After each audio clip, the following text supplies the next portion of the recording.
Welcome, everybody here. Greetings to everyone. So, tere tulemast, hoş geldiniz, merhaba, and dobre dojdovte. So, I would like especially greet our friends here who have come from Malta, Turkey, and Macedonia, and also all of you here for taking your time today and pay attention to our project and our presentation that we're going to do today for you. So, as Nelson Mandela once said, education is the most powerful weapon which you can use to change the world. So today, we are here to celebrate the transformative power of education and recognizing the importance of fostering independence and self-awareness in youth. My name is Elena. I'm coming also from Macedonia. I will be your host today.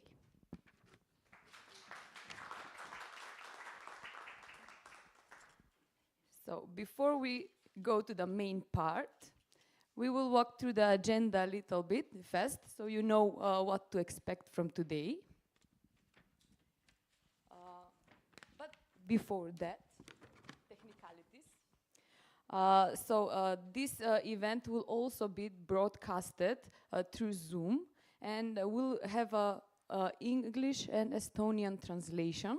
So whoever needs translation can join the Zoom link who was sent to you via email, or you can just scan the QR code. You need to translate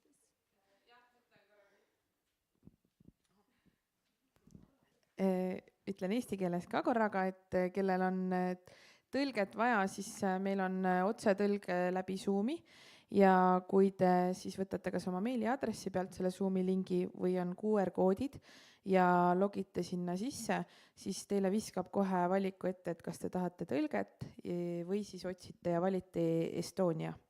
Ja siis te kuulete ainult tõlkeheli ehk eestikeelset versiooni sellest, mida kõik siin inglise keeles räägitakse. Vot, ja kui kellelgi on abi vaja, aitan. Thank you, Marianne, for translating. And the broadcast is provided by our partners, Ceesu Meedia, right? I pronounced it correctly. Yeah. So our main working language today will be English. So, the agenda, we had a little, let's say, short lunch around 12:30 or maybe earlier, we see, depending on the speeches of our guests today. So we have 2 speeches before that and 1 panel discussions with the youngsters who will share their experience from this project. And I hope this will be very valuable to you. After lunch, we also have like 3 more presentations and 1 panel discussions with the mentors who work with those young people on this project. So we will have an overview from different players, different parts, different people who were involved in this project. So we'll have an overview how all this project went. Today's conference is focused on experiencing a forward-looking perspective about self-directed learning skills. So we will look back on the Erasmus Plus project, self-directed learning competences for NEET youth. The project and the conference is financed by the Europe Commission Erasmus Plus program by Estonian Education and Youth Board. Through this project, we have seen how self-directed learning can ignite a passion for knowledge, build resilience, and create opportunities for a brighter future for our youth. So, for the official greetings of the project and opening this conference, and to speak a little bit more about all this project and how all the process went, I invite our host, a woman who is a big inspiration for me and I hope to all of you, to present a little bit more in details, Kerli Koiv.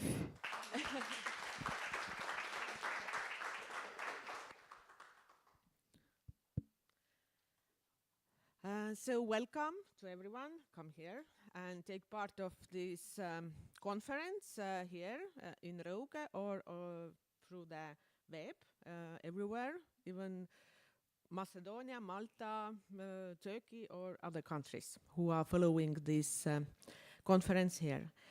So I'm happy to host you and I'm more happy to share the results of the project and also the process.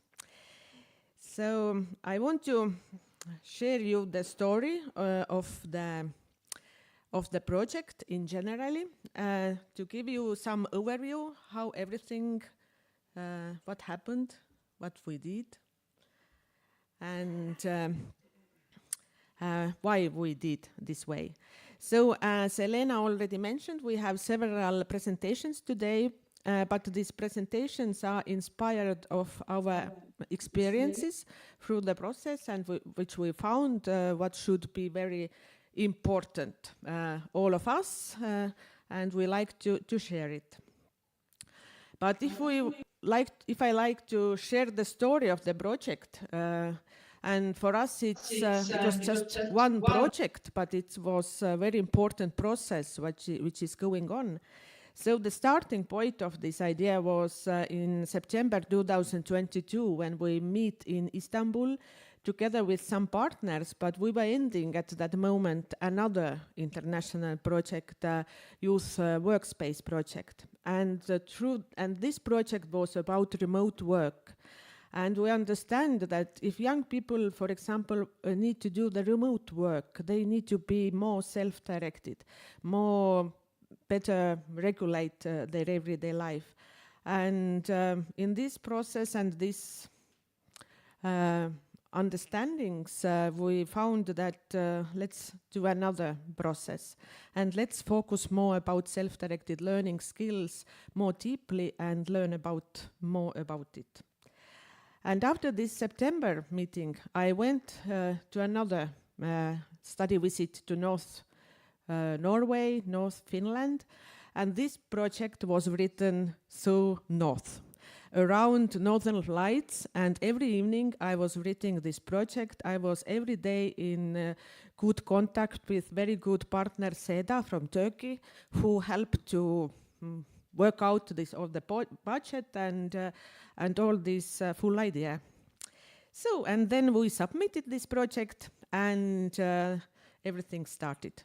So the aim of this project was to create the new method to support young people out of education and employment, or who has had some difficulties to participate in education or employment, and find this new method for youth work, how to support young people self-directed learning competencies. And we get support from our national agency, Erasmus Plus program. We were very happy, and we had the first meeting, first transnational meeting with all partners, and we made important plans and agreements in March 2023. And what was the plan? The plan was to make research, not just to do something, but at the same time analyze all this process. We planned 2 training courses. One is about self-directed learning, another about training of trainers, and also the youth camp.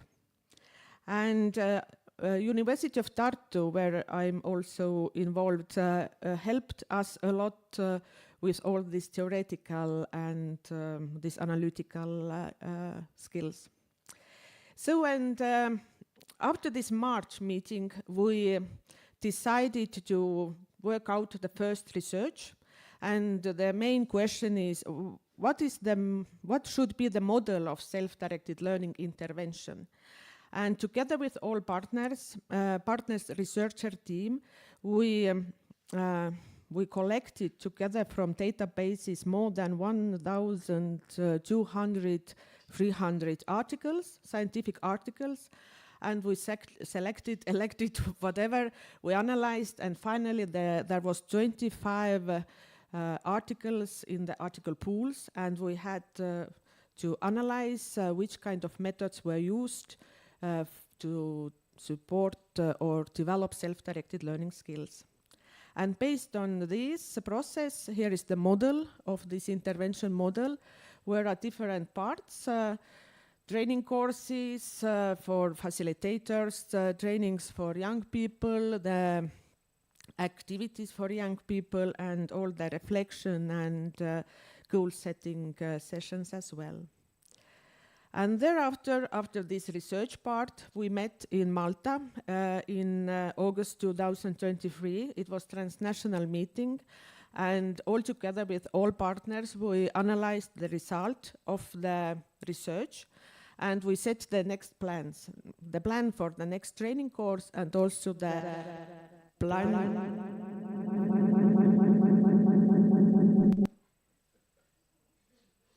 And also the plan for the youth camp in Macedonia. And after this meeting in Malta, we met again in Malta in September 2023, and we had a training course for trainers, for facilitators, mentors, facilitators. And we learned what is the self-directed learning, what are the factors of self-directed learning, different methods to get common understanding of this concept. And we had a lot of fun, and of course a lot of hardworking moments. But here is one photo about our participants, Annika, who will join with us very soon from Rõuge Basic School. But she continued at the same time her studies in University of Tartu, and I'm very happy her master thesis idea is also inspired of self-directed learning. So let's wait for the results of this research next year. And then we started to plan the intervention, what to do, how to analyze all the results, and of course find the participants. So every partner in this project found very creative and opened participants to take part of this quite long process. And we were ready. We had a team of researchers, 4 researchers. We had self-directed learning scale and interview as a method to analyze all these results.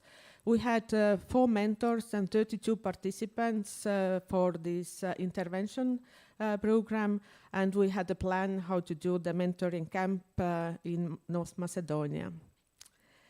And then we met in youth camp, but before the camp, all mentors met their mentees. They analyzed their goals, their learning needs, and get some expectation and more ideas who they are and what do they want to do. And in North Macedonia, we met in Struga, 16 days altogether. It was crazy time together, a lot of challenges, but also a lot of good moments. So youngsters, young people, we all learned again what is the self-directed learning, and thereafter each young person decided which is his or her learning contract, what to do, and for the next week of this camp, and very nice groups were completed based on their interest. Was it art? Was it music, sport, traveling, gaming? And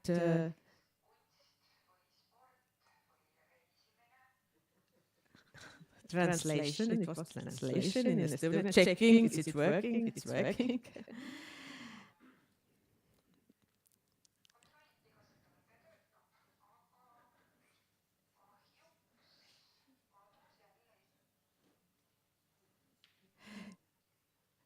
Yeah.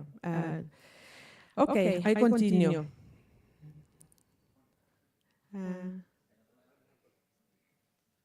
Okay, and I go on here at the camp, some photos about the camp and some artistic moments of the presentations from the youth groups. And also we had several very personal moments. We had a birthday party to celebrate. Also HM tried to be the lead as participant, as youngster, to be the leader of one workshop, and all other very happy moments included. And here are the mentors group and researchers group, and our happy moments where everything was finally done successfully. And after this Macedonia camp, we met again in April in Turkey as training of trainers. And then we learned how to train, how to be the trainer of this kind of intervention to other people, if someone wants to know how to implement this program. And now we are here in Konverents. We are planning some scientific articles. One of them is already submitted and waiting for publishing. And another project article is now we are writing it. But we already know that some young people from this project, as participants, they already applied Erasmus Plus Youth Exchange project, and it's already approved, and the contract with national agency is signed 2 days ago. And here's one moment from this Macedonian camp.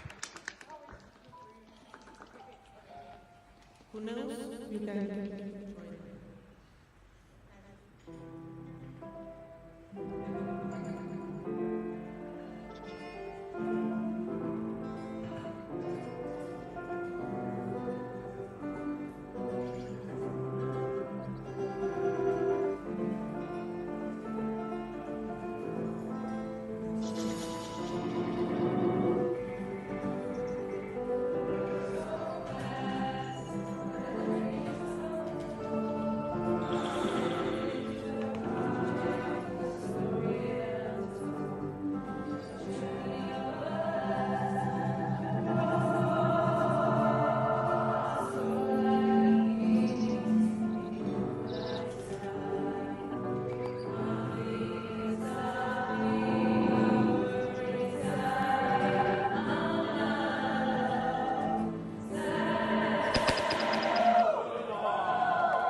Okay. Is it working now? Yeah. So this was the moment of one of our working group in Macedonia, and they are some of the team members are here, And of course, it wasn't just a song they saw somewhere and they wanted to sing it. They created it all together. So there was a very important message in this lyrics. So thank you all to participate in this process and the project. And it was a short overview of 1.5 years, what we have done together. And as you see, it has been a lot. So, but now I continue with my next presentation about self-directed learning and the result of this project in this case. But we had this translation. Could you ask maybe Ene to come again inside because this technical issue.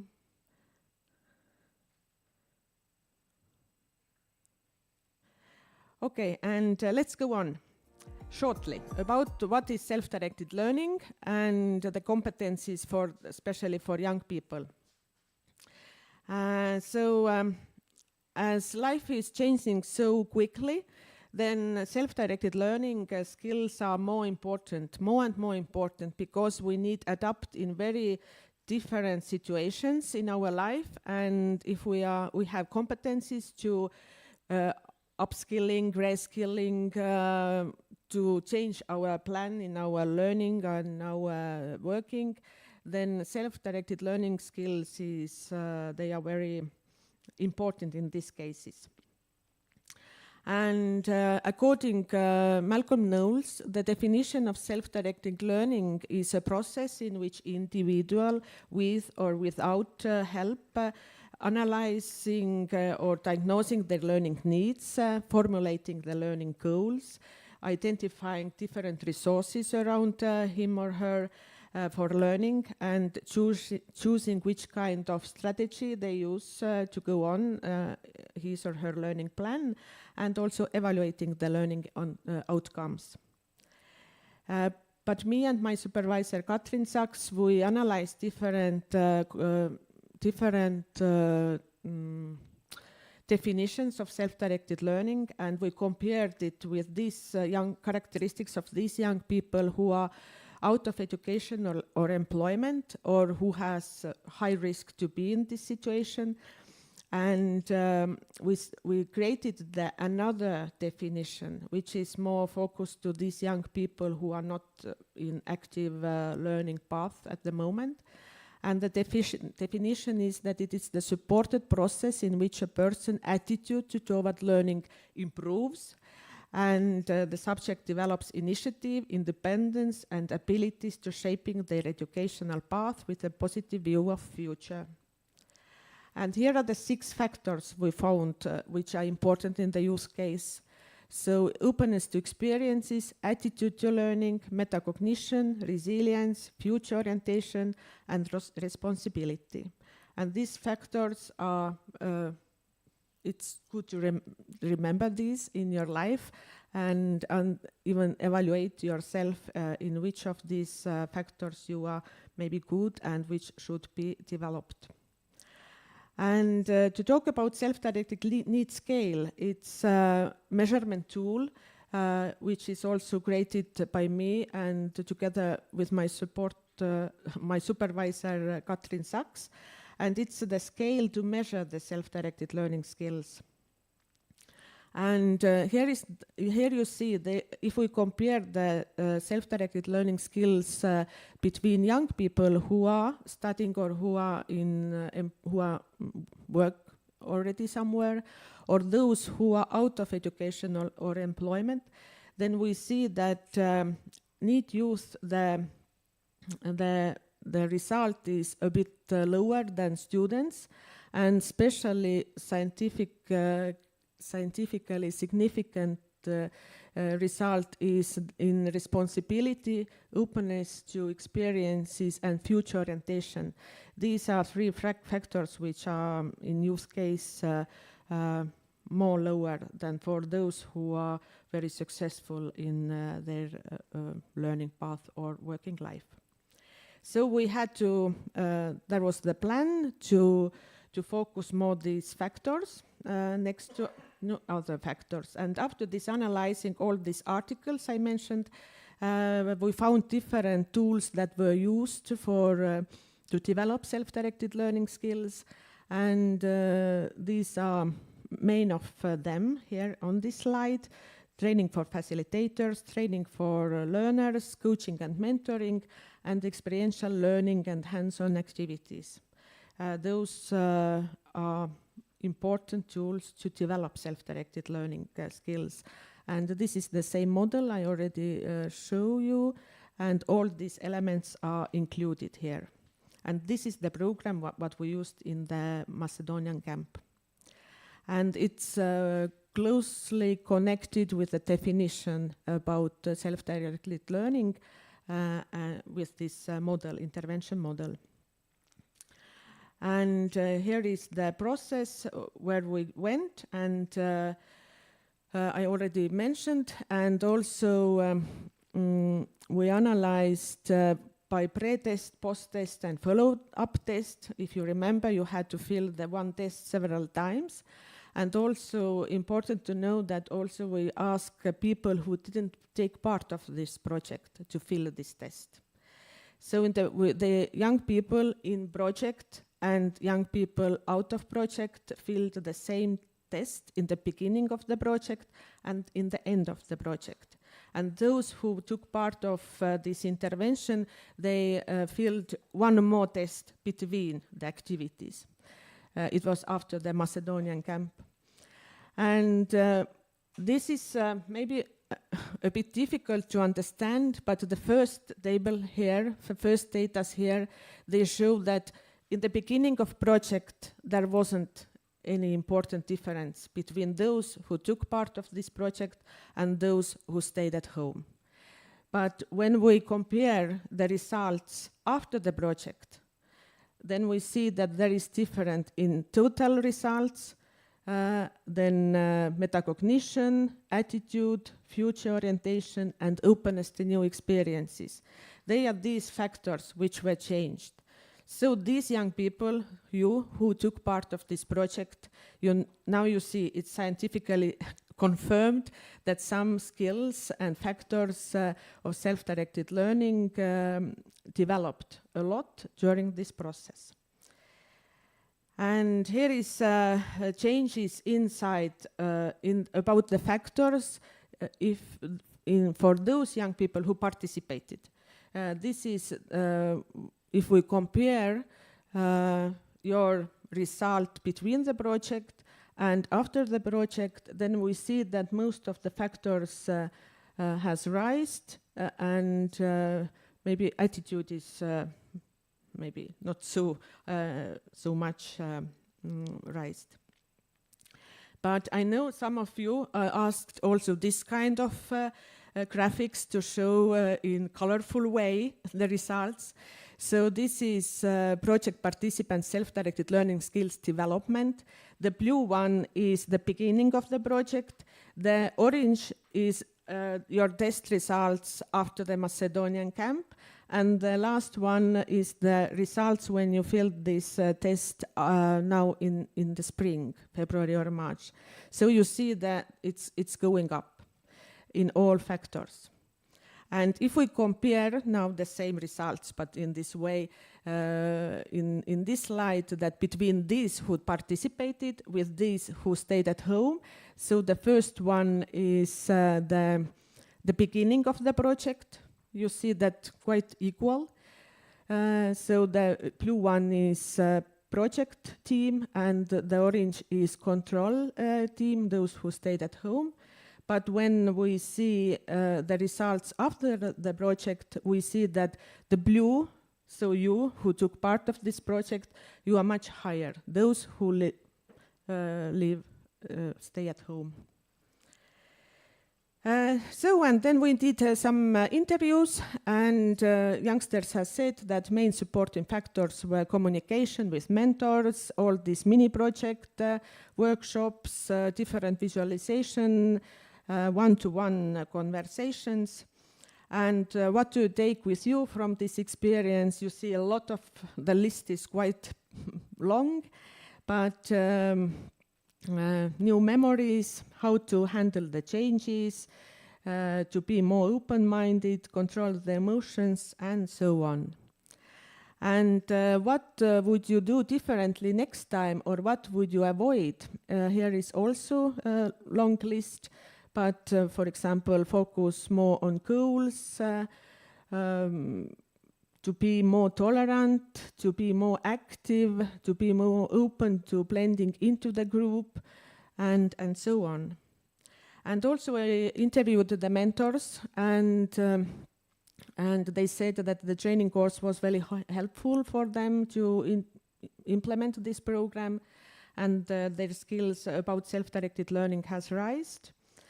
And which kind of tools they would like to integrate their work, the working with small groups, audiovisual tools, designing a tailor-based approach for each youngster, and pay more attention to each young person's personal interest and positive experiences. And in summary, we may say that this project, even also in the scientific point of view, it has been very successful, and we confirmed that youth work has powerful tool to change young people's skills and competencies, and especially in self-directed learning. And these different activities were very useful. And also participants said that they achieved their goals for this action, so they were very positive. So it was 80-90%, so their success of this project. And when we talk about what's going on, or where we should to pay more attention, we may say that we should work more about the resilience issue of young people, and think out even more detailed to these 6 factors in the self-directed learning. So, and yeah, as I mentioned, that young people already have applied a new project on mental health topics and social skills. So thank you all for this project. Give your effort, and all other people here to be open to get to learn from our experience, and here are some references, and I wish you very fruitful and sunny new good ideas, and happy summer. So thank you.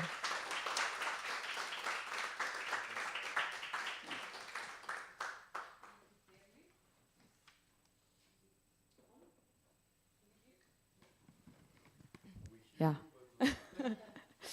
Yeah, it's not a problem for you, but probably people from the Zoom, they also need to hear what we are saying here.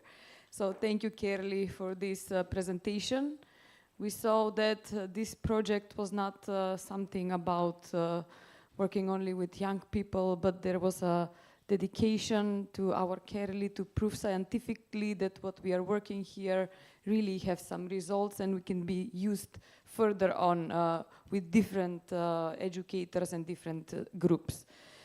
So as she mentioned, during this project and the camp in Macedonia, there was a lot of space for young people to have new experience, to prove themselves, to try new things.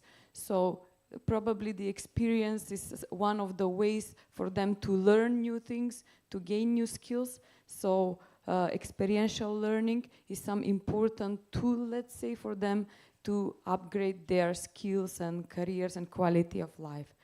So to better understand experiential learning now, we have one of the biggest advocates for that method, for experiential learning, our great partner and friend from Turkey, Mustafa Erdogan, who will give a presentation for all of you. Yeah, I think this is better. Okay, tere. Okay, hi everyone. So my name is Mustafa. Quite popular name in Turkey. I can manage. I can stay here also. Thank you. I can manage. All right. Okay. So as Elena said, I'm trying to be an advocate for experiential learning. So that's why it's always a challenge to talk about experiential learning in 29 minutes. 1 minute already passed. But before starting, let's clarify one thing, because experiential learning is a term very popular and getting more and more popular every day. But there are some misunderstandings about experiential learning. So let's, for example, correct one main misunderstandings. Experiential learning is not learning by doing. Yeah, surprised? So even you go to Google or I don't know, ChatGPT, so you can hear that experiential learning is learning by doing. No, experiential learning is not learning by doing. Experiential learning is learning by feeling, reflecting, thinking, and doing. So experiential learning is a holistic learning approach. So it's not a method or it's like a methodology. Of course, there is a methodology that we are using under experiential learning, but experiential learning itself actually is a learning theory. So a learning theory that explains how we learn. Okay, this is experiential learning cycle. So this model is developed by David Kolb, but not only by him, of course. So it's based on many scientists of 20th century, big brains. And all this research, all this scientific work shows us that actually learning is not a linear process. No, it's a circular process. So how we learn, actually, everything starts with our experiences, right? Because now you are hearing me, you are seeing me, so we are sensing the heat in the tent, we are hearing the birds. So all this information that we are receiving from outside the world, you know, so it's coming together in the very personal experience of the person. Then these experiences, all this information, so we are trying to create new meanings and new knowledge through reflection. So that's the second step of the cycle. So we are reflecting on what we are hearing, what we are seeing, what we are experiencing. So it's processing. So through all these processes, so we are arriving to some conceptualizations, this bottom side of the cycle. This is the moment we say, aha, we have a new understanding, we have a new knowledge, right? And what to do when we have a new understanding? We should try it, right? Because we have maybe new assumptions, new hypotheses. So somehow we need to validate it. We need to try it out in the real life. So we go out to the real life, we do something with this new knowledge, which naturally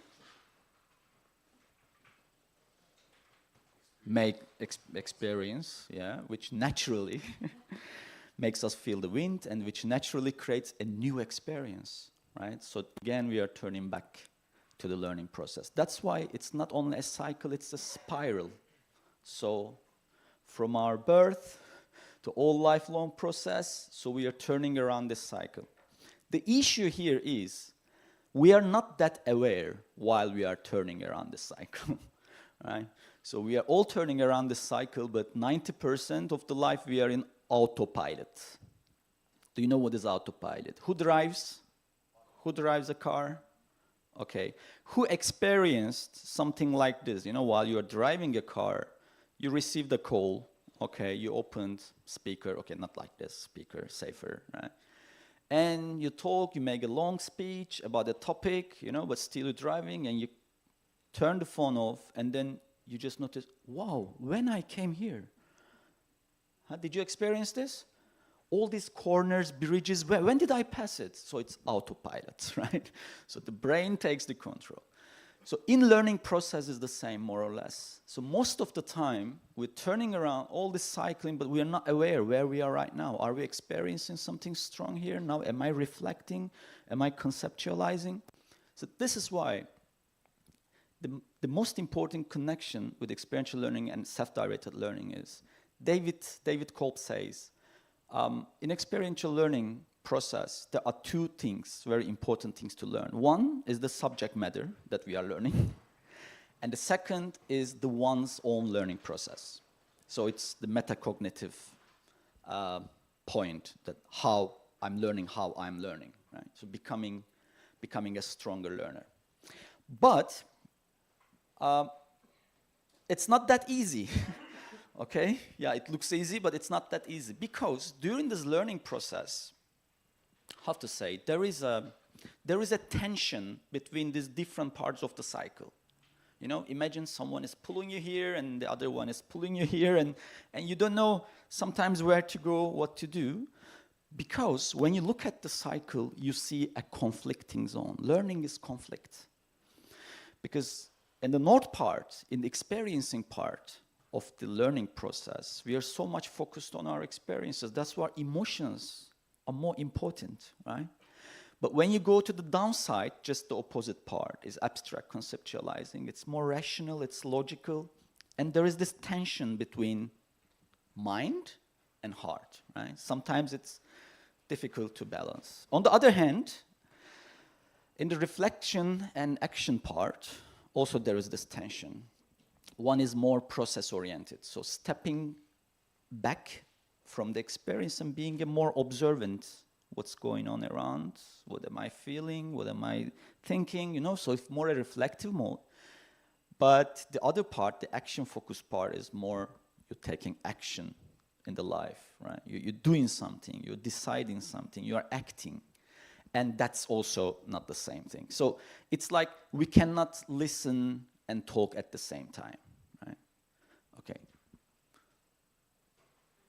Yeah, maybe close, but not at the same time. You should either do one or the other one. So that's why this conflict, this tensions is also active while we are learning something, if we are aware or not. Huh? So that's why it's not that smooth. So this tension actually creates learning styles.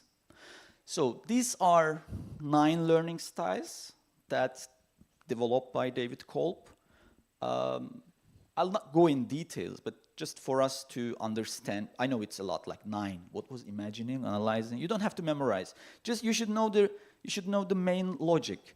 So concrete experience is in the north, and abstract concept is in the south side, right? Okay. And what is the main opposite things between these two poles? One is more, you remember? Emotional, yeah, more focused on your senses, experiences, and the other one is more with logic. So initiating, experiencing, imagining styles, or deciding, thinking, and analyzing styles are quite different way of learning, way of approaching what you learn. On the other hand, the same thing applies to the right and left, or we say east and west part, right?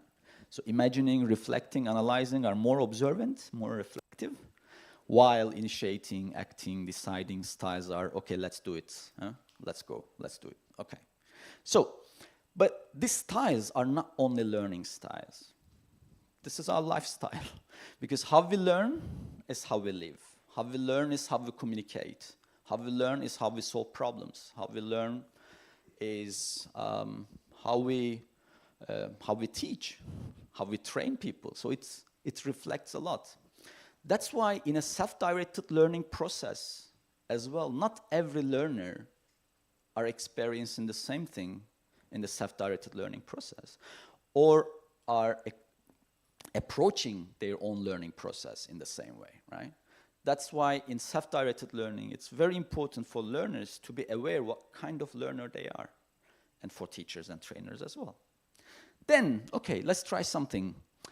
Okay, who knows their learning styles in this group? Can I see hands? Okay, cool. Okay, so, and the rest, I'm gonna help you to find out your learning style. If you look at, okay, those who doesn't know learning style, if you look at these styles, do you have a guess? Like which one you may be, huh?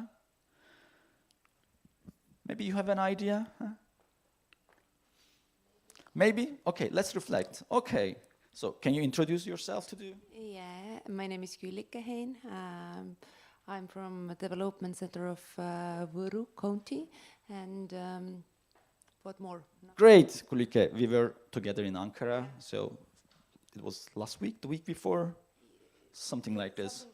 Okay, Küllike, when you look at this, okay, maybe it seems complicated, I don't know, but what do you think, like, if it's like emotions or logic do you have a tendency? I look this and I think that maybe I have active style. I think, I don't know. So, you mean on the left for sure? Okay, okay. And so, but what about experience versus thinking? Like experience versus logic, emotions versus logic? Logic before, maybe now more emotions too, but most of my life I have been logic. Right. This shows something as well, which means the learning styles change, right? As we change, yeah, it's changing. So now you're more maybe acting, initiating that part, we can say.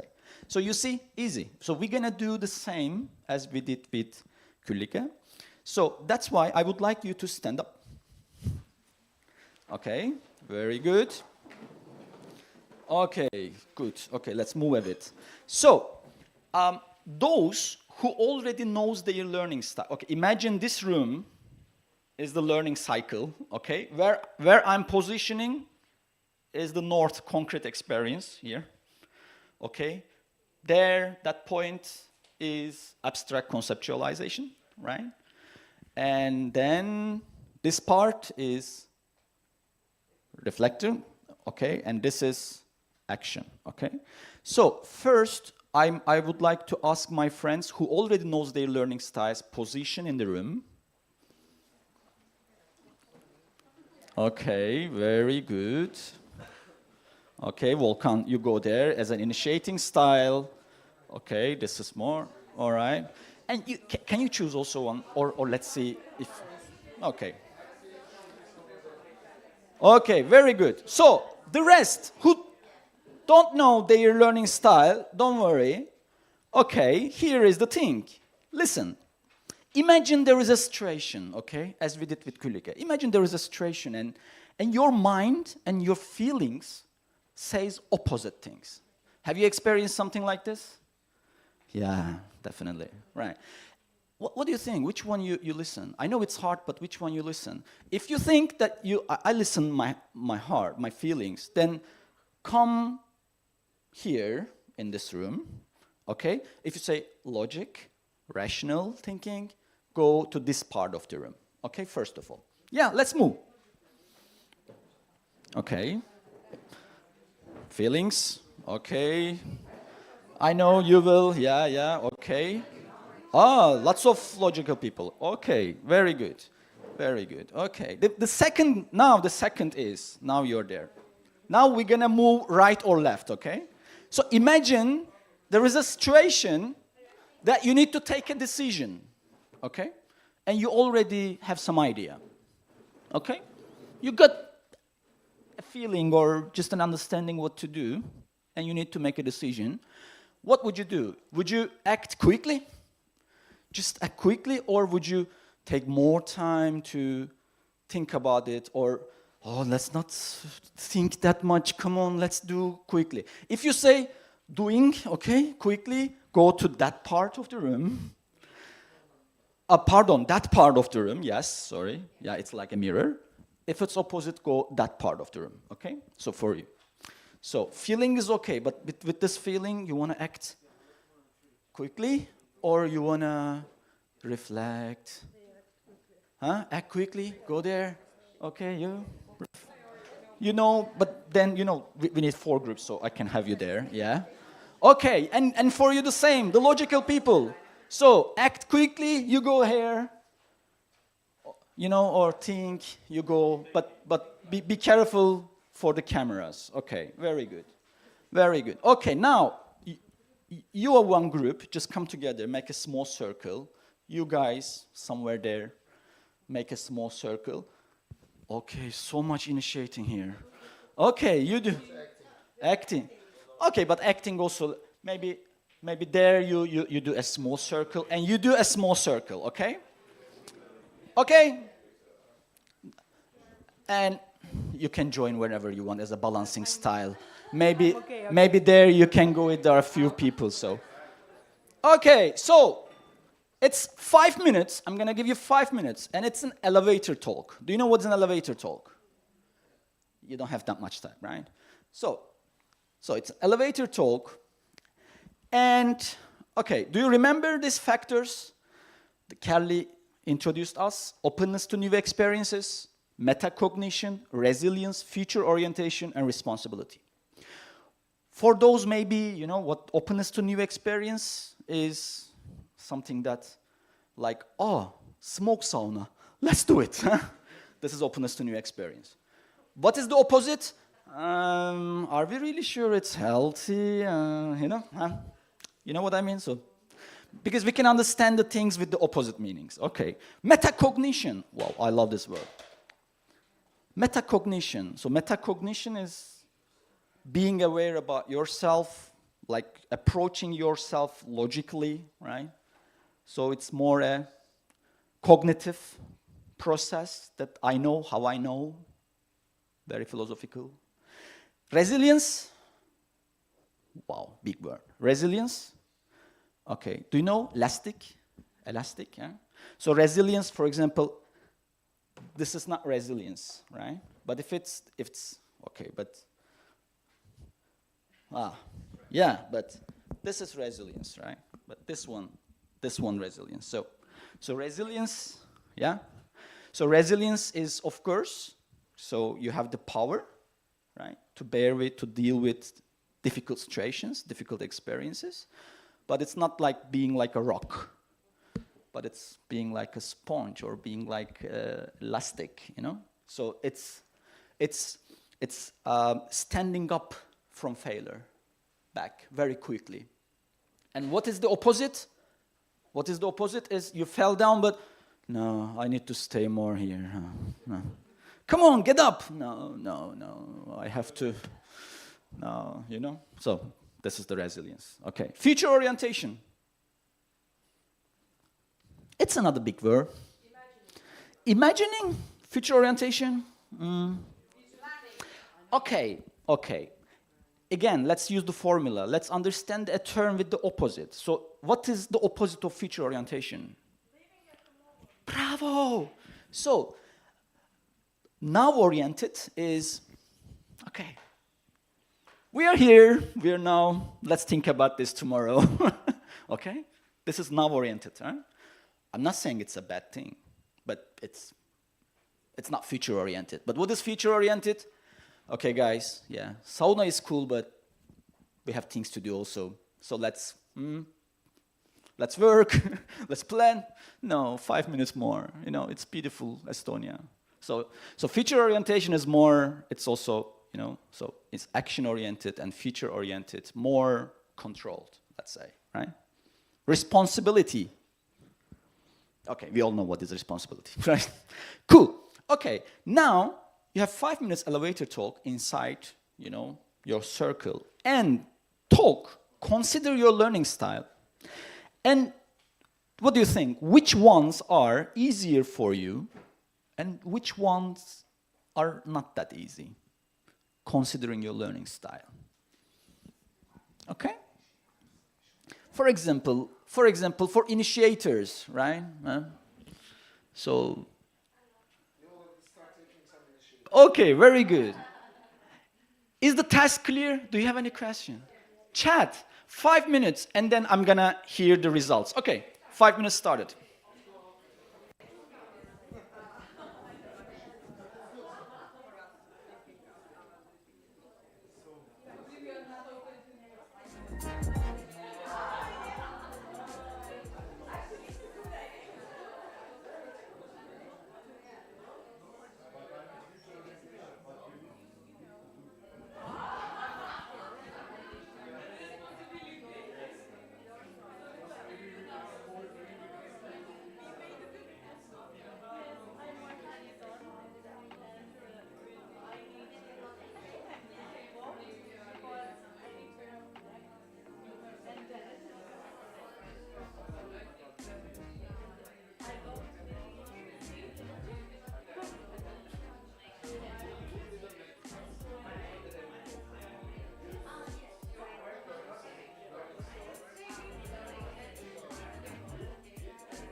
2 minutes left.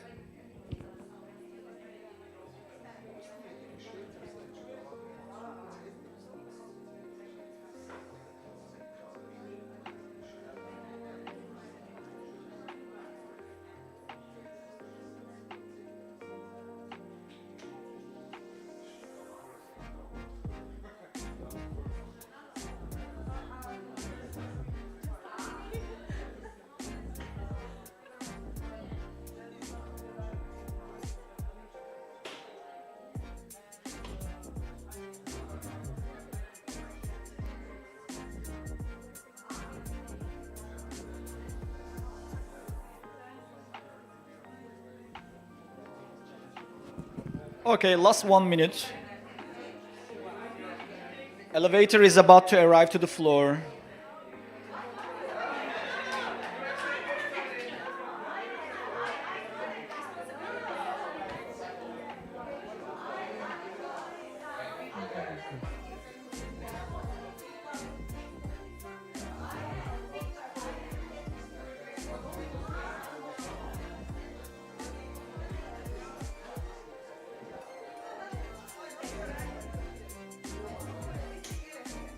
Okay, done. So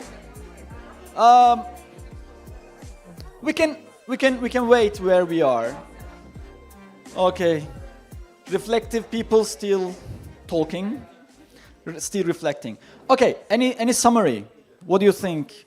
Which ones are easier? Which ones are harder? Anyone? Yeah, of course. But was there any kind of common understanding or what are the different views? Okay. I think it's different and amazing to reflecting people talking about openness for new new experiences, because we mostly said that before the others. That's why I'm surprised. And thanks. Anyone? Okay. What about others? What do you think? Like here, what do you think? Which one is more? They didn't. Okay, they were reflecting. Okay, so it was only number one you were reflecting. Okay, that shows a lot. Okay, okay. Thank you very much. A big applause here. Okay, so. Okay. We decided that from all of these factors, the future orientation is kind of the easiest for us. Maybe because we're analyzing a lot, and that's easy for us. Also, we discussed that openness for new experiences is kind of, we think about it a little bit. We analyze the risks first, then we decide. Then experience flies. Okay. Wow, makes sense. Thank you very much. A big applause here. Who's this? Thinkers. Why? Okay. First, you should think who's gonna speak, and What did we decide? responsibility. Yes. Yeah, so for us, our strongest side would be responsibility. And we all agreed that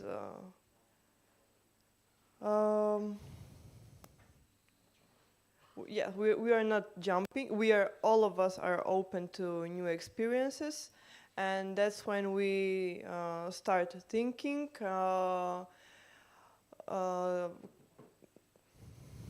We are thinking of the risks, and that's where the responsibility shows the most. The weakest thing would be resilience, but we are working on it. It's not more stable. Yes. And Sandy asked from me which kind of factor I developed the most during the project. And it was such a good question. And I think it's resilience. If everyone remember the camp in Macedonia, it was a lot of challenges, a lot of new situations, and it's resilience. Okay, thank you very much. So, acting. Okay.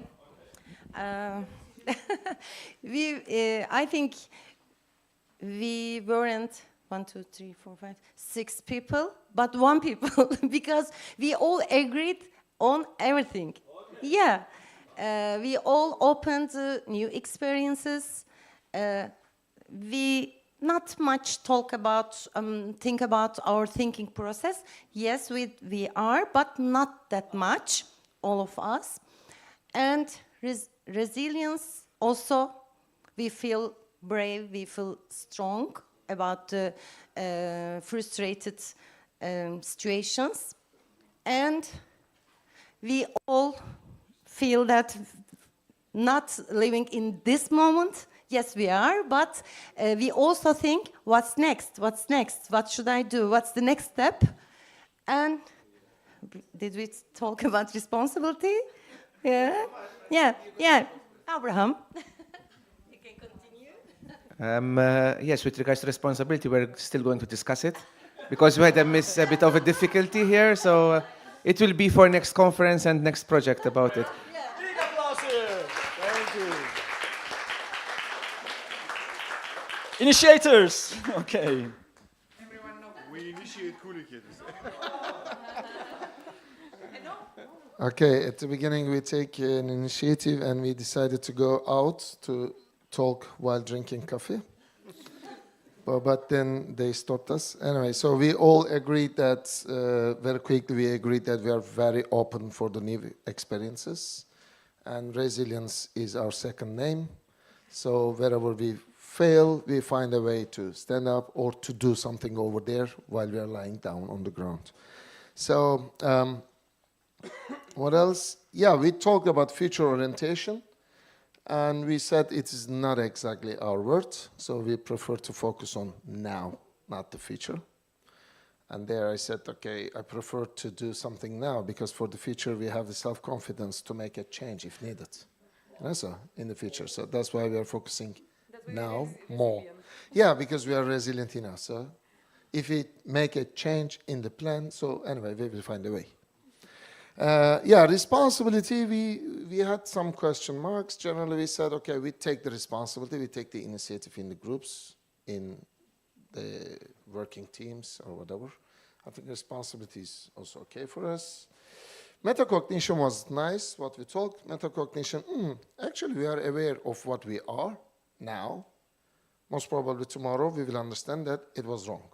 But still, yes, we have this metacognition. That's all. Great! Another big applause. Thank you very much. Thank you very much for joining me. Okay, so I'm going to wrap up just last 3 minutes, but you may have your seats. Thank you very much for also moving a bit. Yeah. In 3. No, actually, after me there is. I have 3. I have 3. Okay, cool.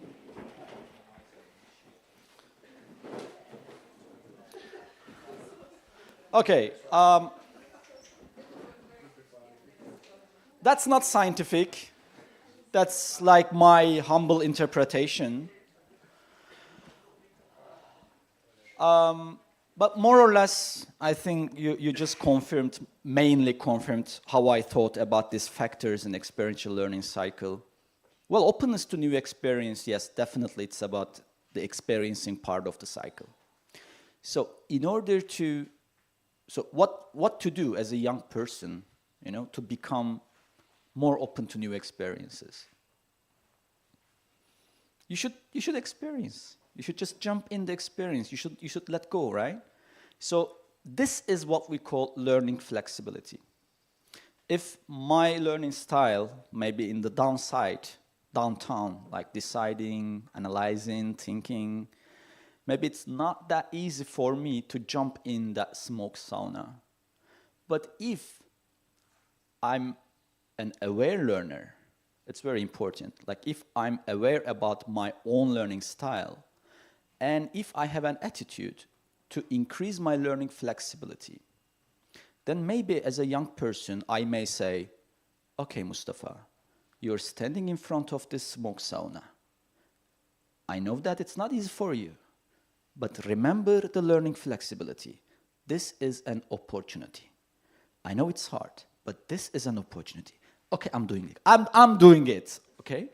So this way of understanding ours is very important because I cannot develop my openness to new experience by analyzing more, right? I need to change the place in the cycle. I need to try something else. Or metacognition, right? It's a very cognitive process. So I need to really approach to myself objectively, right? With structured feedback from outside and also trying to frame about my way of understanding, so on. Well, this future orientation, yeah, definitely future orientation is, okay, is a bit, you know, this action part of the cycle, but I think it's a bit down, yeah, so where it was there, right? So that's why, because yes, initiating people are also extroverts, are also somehow action-oriented, but sometimes they enjoy the moment so much, so they forget about, you know, making plans for the future and, you know, like sticking on the plans and etc. And resilience, yeah, resilience definitely, it's about controlling our emotions as well.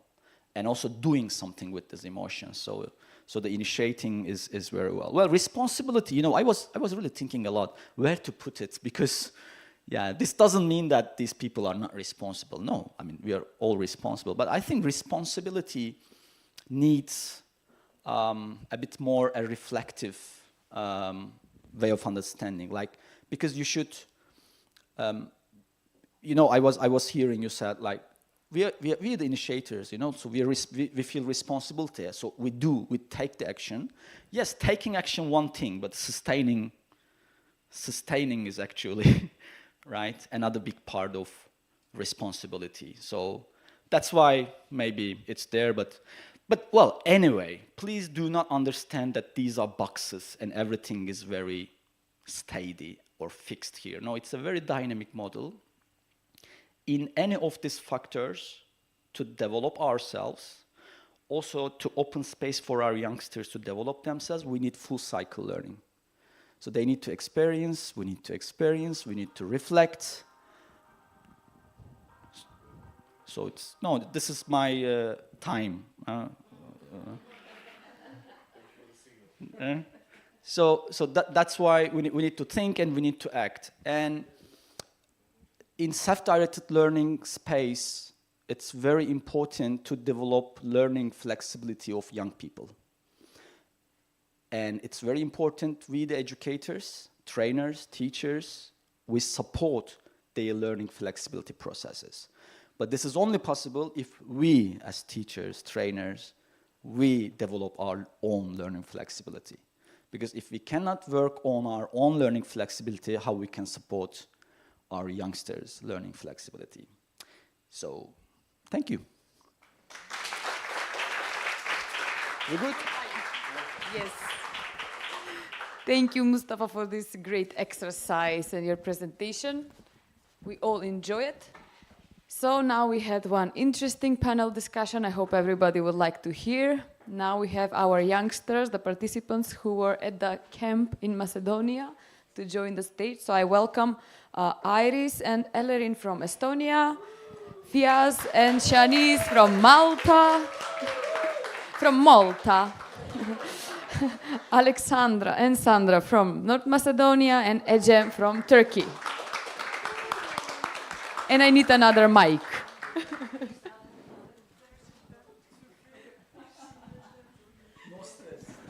Yay! Okay, so you will pass this with you somewhere. How are you feeling? Are you nervous? Okay. So you were in the group, part of the group, the large group who were in the camp in Macedonia for 16 days. So we and I have some questions to ask of you. So first of all, you find out about this project and what it's aiming about, and what was your motivation to join the camp? what motivates you the most to join? Can I start? It's already here.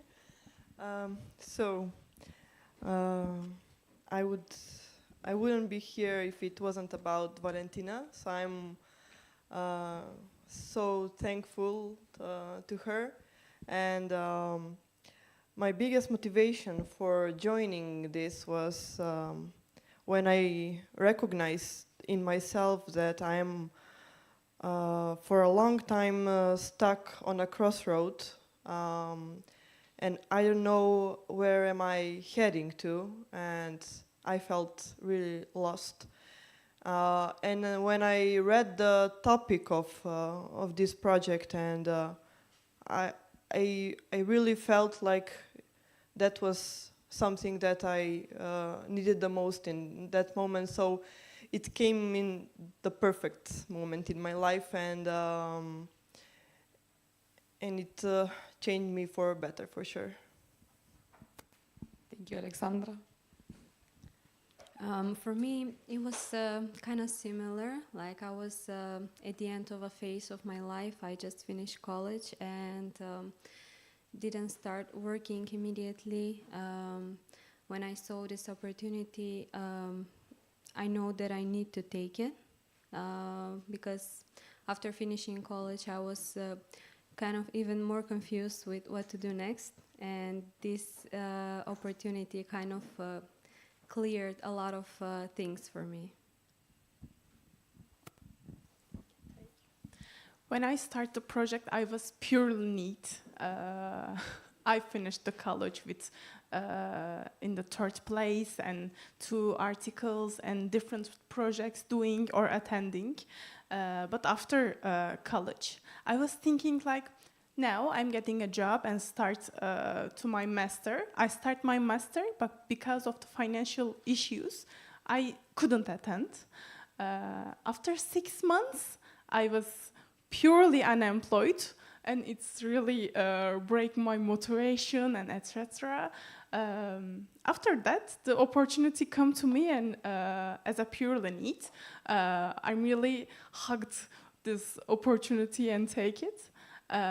In this project part, I made 2 interviews with UNHCR and the Barcelona Foundation and the Ministry of Youth and Sports. Then I get the job in Macedonia. And it was a big opportunity for me and changed my life. So that's why I'm thankful for all of you, mostly Mustafa, and for everyone, but mostly him. So thank you.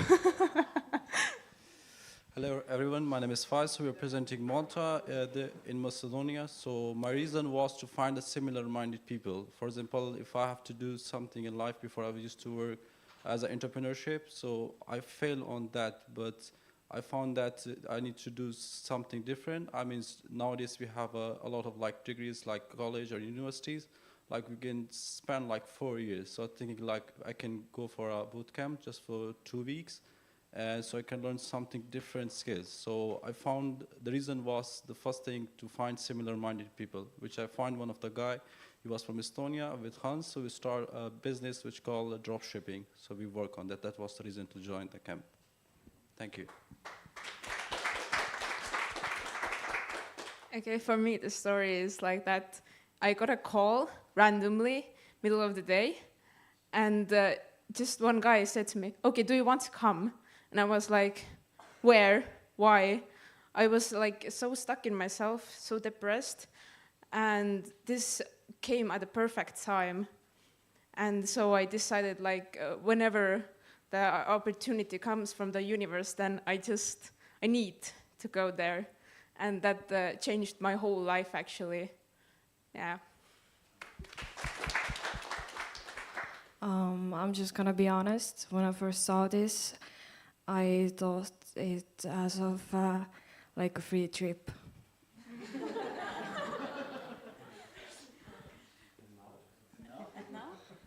Well, now I'm obsessed with learning and seeking out for more opportunities similar like that.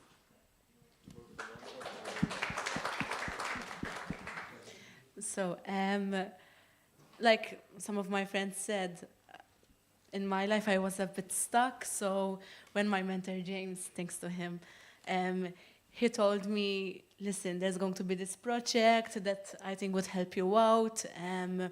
You learn new things, you learn what you love learning, how you love learning too, because I didn't know if I'm more hands-on, if I need to sit down, you know. And there's not just one type of learning. So I learned while I was in Macedonia, I made new friends, and even now reconnecting with them, even watching that video made me cry, because it wasn't just, yes, it was 14 days, 16 days, but it was much more. You make new friends, and you'll keep in contact with them now thanks to social media, which really, really connects you, basically. Wow, that's nice. Thank you all. And what did you think is going to happen at first? You know, when you saw the program, let's say, on the information about the camp, what did you think was going to happen, and what was the biggest surprise for you when you went there? So we go this direction. So at first, I thought that it was going to be 2 whole weeks, just me sitting down like in a classroom and listening. And so that was one thing that kept me back from going. Like, I didn't want to go because I thought it was like that. But as I said, he told me that no, it's going to be hands-on. You'll interact. You're not just going to just sit down and listen. And so when I went there, it was literally the opposite of what I thought. It was a circle. You never have anyone's back. Like, you're always seeing the faces. We had activities. When we get tired, we'll have, I forgot what they called, but you move around, and so many activities. And even like when the project is done for the day and we are having dinner and it's our free time, nobody went to sleep. We just kept talking and talking and talking. But yes, it was a really nice experience. Something that I didn't think is going to happen is that I made a lot of new friends. Like, they would be there for me and I would be there for them.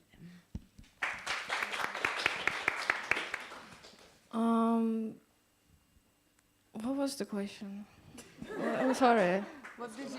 What did you think was going to happen at the camp, and what was your biggest surprise there? Yeah, so I was so lost and confused. I didn't know what to expect. And I think the most surprising was how deeply I connected with the people and my personal growth. Yeah, I also didn't know what to expect, actually. I hoped to meet some new people, make some new friends, and that I actually got. And I think the most surprised I was about myself and how much I managed to grow and develop myself, yeah. So it was my first project, which I found totally like shocking. So I didn't know what's going to happen. But after that, I met mentors, so which they motivate me a lot. We have Shayan, Abraham, and all of them. So it was like totally good experience for me. And after that, I found my life totally changed, which I work for myself more than not working for someone else. That's what I found the change. Actually, I expect that rethinking process of my learning process again and again. After this project, my learning flexibility changed and my position changed in the learning styles. Now I'm reflecting, but I'm thinking right now mine is changed again.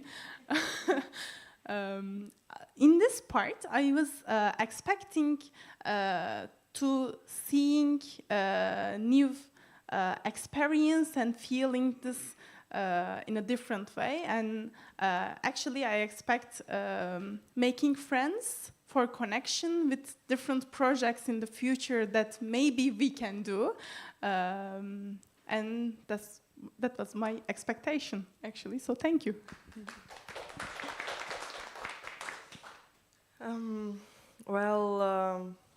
Because of my previous experience with projects and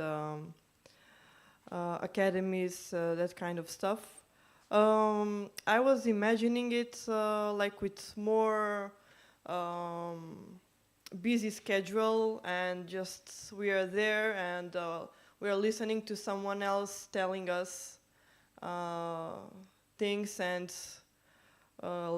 listening lessons, because that's what usually happens. That was my experience, and my biggest surprise was the opposite of my experience, which was that the schedule was not that strict and busy at all. It was very flexible, but much more powerful and deep than the education that we are used from the formal education system. So now I understood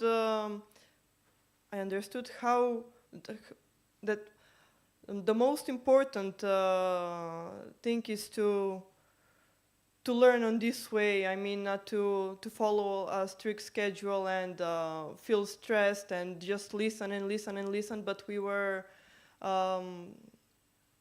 very actively participating, yes, and a very introspective way of learning our ways and needs, and so yeah, I was very surprised by how it all turned out. And the first days I was more stressed, like it will be a lot, and again listening, and another lesson and another lesson, but it was just so good and powerful.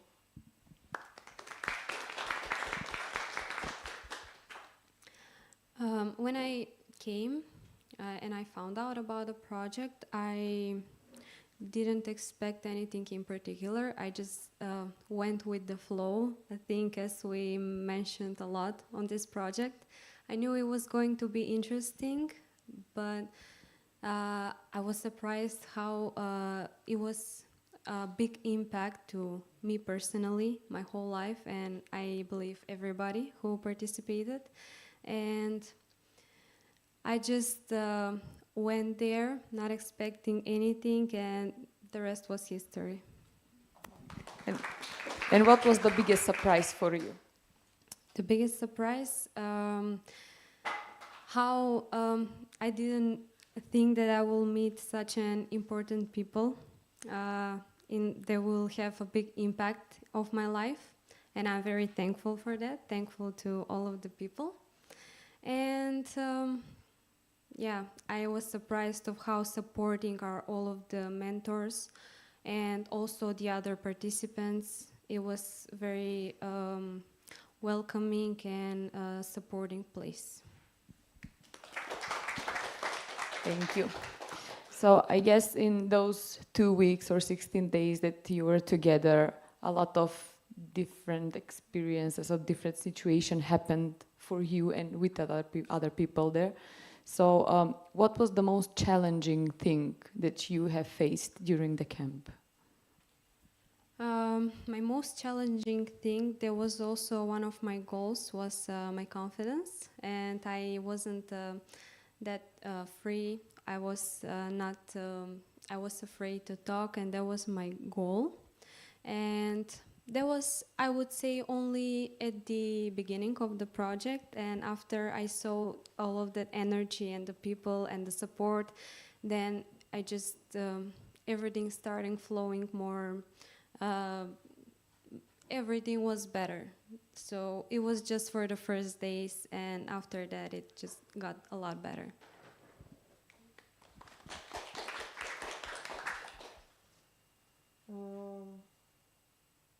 What was the question?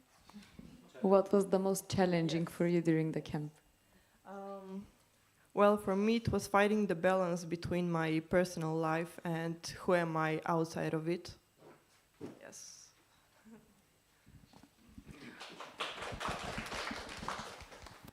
I think my biggest challenge is the second part of the Macedonia part because we were making our mini projects, and I was in the travel team with two Martins from different countries, one of Estonia and one from Malta. Malta is gone, and we were two. I was sick, and they made me an injection thanks to Valentina for helping me. And Martin helps me a lot for making the travel plan to Bitola because we were wanted to be there for the Mustafa Kemal Atatürk's school, and it was Esen's birthday, and it was a little surprise for her. It was challenging, but I feel very powerful to make it. That's why. Thanks for the opportunity and thanks for to all mentors and the presidents. Thanks. So my challenging part was, so I was thinking like could not participate in one of the project, like we were like 6 group. So our project was to create an escape room. So we decided to create an escape room because I was scaring, like I could not manage to do it. But I had a good team. I have Abraham because of his leadership and all of his advices. That's what helped me to do the, to achieve the goal of the, and we achieved it. So that was the most challenging part for me. So we did it. Thank you. For me also, the mini project was pretty challenging because at first we didn't like get it started. It was like really tough, but when we got it flowing, it just kind of came out very beautiful, and I'm really happy that I was like part of this group. Mine was, mine was stepping out of my comfort zone.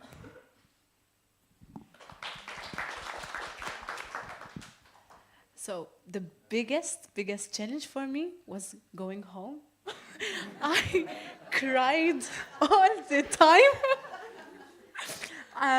Also, when we were there, like 2 of the Maltese participants left in the middle of the project. Like Vesna had to go home, then Martin had to go home, and then I was like, oh no, like they're already leaving.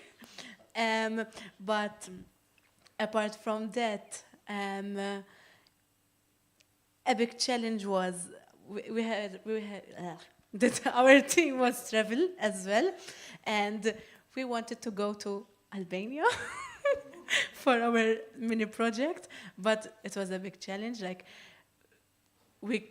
in fact, we didn't do it. We had to change. We had our tour guide. It was George. He showed us around Ohrid, and we climbed this mountain. Like it's breathtaking. I don't know. I forgot the name, but my God. Yes. A lot of stairs. A lot of stairs. That was the challenge.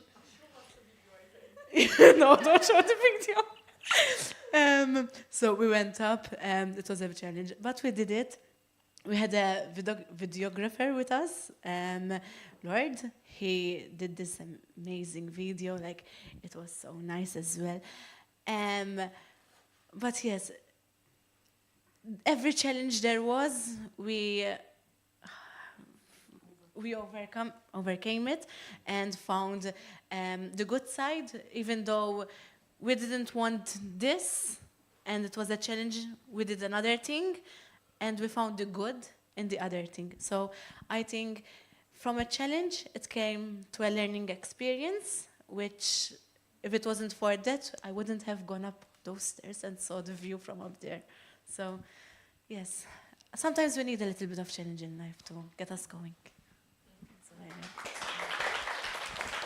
So like Mustafa said, it's not a circle, it's a spiral. Sometimes there are stairs, but it's important to go up, and forward.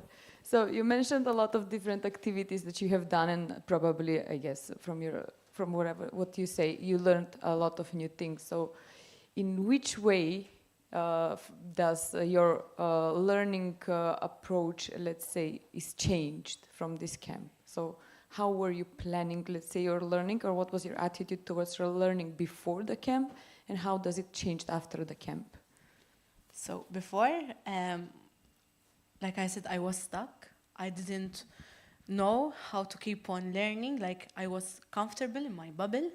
But then I learned I need to start taking more risks to see my future. And so I started making plans, you know. I still think with my heart, not with my brain, which sometimes isn't that good, but everything has the good and bad. But yes, every learning style, I think you need to do a bit of everything. You cannot only think with your mind, you cannot only think with your heart.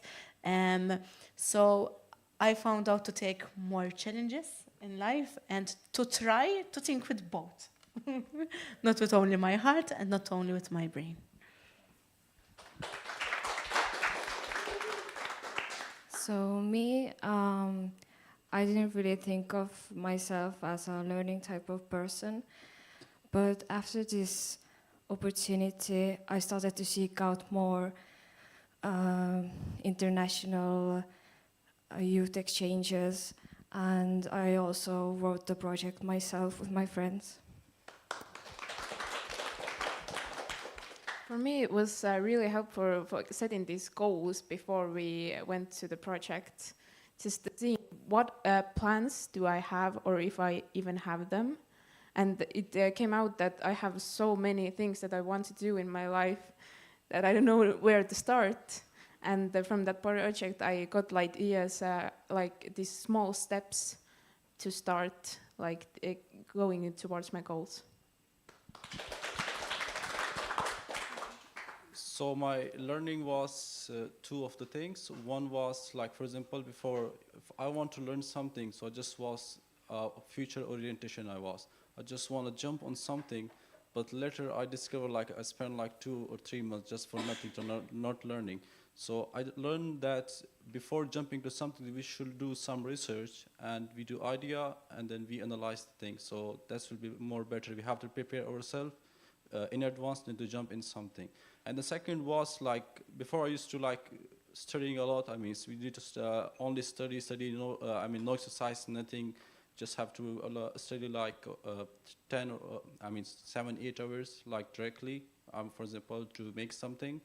But now I realize that we have to take some break as well. For example, like we had like the sessions. So first we start with the energizing. Then later we have a 2-3 hour sessions. After that we have a break. So it was divided into different steps. So this was my good learning, like. So we should organize a day, and it's much better. Before going to North Macedonia, we had the sessions from our mentors, and we set our goals and making different plans. But that I was so reflecting person. I made this before, again. But in the North Macedonia, I was visualized with different methodologies, and it gives me very big motivation that I get the job. That's why I think the visualizing part has helped me. Thank you. So before the project, I always wanted fast results, and I was so impatient. After the project, I learned to set short-term and long-term goals, and to enjoy and appreciate the process more.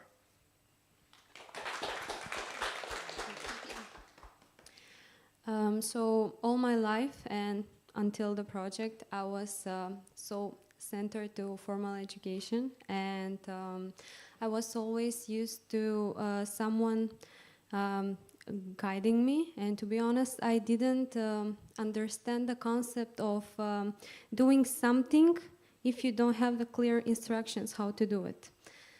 after the project and before the project, after I finished school, I was even more confused because that way I didn't. I had to do things on my own. I had to make decisions on my own, and that's where the hard part came. And this project kind of showed me how to reset my goals, how to reflect on myself, how to make my own goals based on what I really like and do something the way that I am ready to do it, not how somebody else told me that it has to be done. And it really brought back my motivation and the striving for even more success. So there was, I would say, enlightenment for me. That's really nice. So I'm glad that this project and this camp helped you to realize that there is not only one way for learning. Exactly. Like, each of us have a different way of learning, and we need to find our way so we can learn however it's the best for us. So what is, let's say, at least one particular specific thing that changed for you after the camp? So some of you mentioned, Aja mentioned she got job, something, right? Yeah, she will tell. But what is, let's say, if we can choose one specific thing that really changed after the camp for you in your life? Probably job, school, whatever, new career. For me, definitely I would say level of confidence and initiating stuff and doing things on my own, taking the first step on my own. That's something that I would have never done if it wasn't for this project and for all the beautiful mentors. Taking control in your hands. Yeah. That's good. Thank you. Well, it helped me understand more who I am and what I want and what I don't want to do. And it helped me find where I want to focus my energy and time. So before that, both my energy and time and focus were they were everywhere. And now that I know what I want and what I don't want, which is very important, I am focused on the things that I'm sure I want to do, and my energy is not everywhere. That's the way that I can go forward. Otherwise, I am just running in circles. So. And have you started doing some of those things? Yes. That you realized? Yes. And from what I mentioned before, now I'm much more patient and I'm enjoying. I enjoy the process, and I'm not just waiting for the result. But now I understand that some things take time, and that's okay, and that's beautiful. And now I enjoy the process of learning. And I'm not only waiting for the final result, but I know where I am heading. Thank you. I mentioned that my job situation changed, yes, but I started master, I said that before, but I think my master plans changed after this project. And I think in the future I will be the youth worker as the presidents and the mentors, not just project assistant. I think some things changed, and I like the flexibility of changing.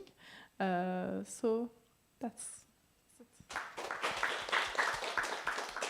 So I learned a very unique thing from this camp, which was to work with the group is more effective than you work as an individual person, because the result is more faster and you reach to your goals very, very quickly. I built up a lot of courage and confidence. So this opened like Erasmus Plus program opportunities for me. I go to Greece last month, to Lithuania, and I was a group leader even. So just I discovered my own potential totally. And I started working out. I went to bouldering and volleyball exercise, and just my own body and my soul is just so much more awakened.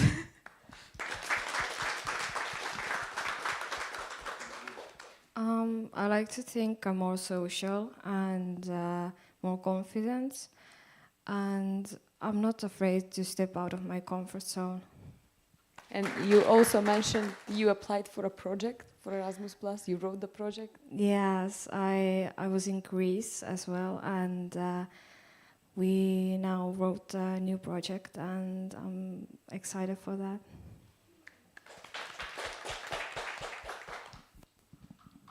So we learned a lot of things, like What have changed in your life? the thing that changed most, I think, is the way I view myself, because like they gave us, I'm going to give a bit of a backstory. They gave us a piece of paper one time and colors and told us, draw what it was your achievements, something like that. And I didn't know what to draw. I just looked at the paper and I thought that I didn't have achievements. And then they started telling me, you said you went to Portugal on your own. That's an achievement. You did this. That's an achievement. I got my driving license. That's an achievement. So I started looking at myself and saying, yes, I have potential. If I want to do something, I am able to do it. I just need to believe in myself, and with the help of others, with the support, and that changed. Like, if I have more self-esteem now, that if I have something on my mind and want to do it, yes, you can do it. Go on. Like, that really changed, and it helped me as well with decisions I made after the project, and I think we're moving on. We're not stuck anymore, and the wheel is turning now. Yes, so thanks to everyone, thanks to the mentors, thanks to you, thanks to the people that are not here as well. Yes, you changed. You were a big part of my life. Yes. Thank you. So we see how this project is actually a process that have started and it's still going on. So that is something beautiful to hear from you. And would you recommend this camp or this program for other youngsters, and why you think, if it's yes, why you think they should join? Definitely. I don't think anyone is going to say no. Yes, I highly suggest it. Like, there's not enough words to describe the feeling that once you're there, yes, you don't have, for me, for example, I didn't have high expectations, but once I was there, my mind changed. Like, it was a therapy session, it was sports, like, we had many different things, and you learn so much about yourself whilst you're there. Like, you don't have your normal family group, your family, your friends group, like, to influence you, you know, like, it's you.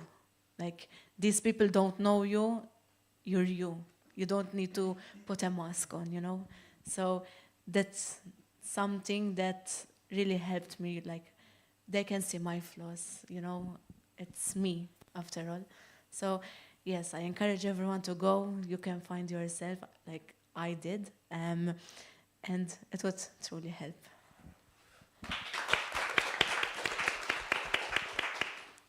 Yes, I do recommend it because it helps you grow personally and professionally.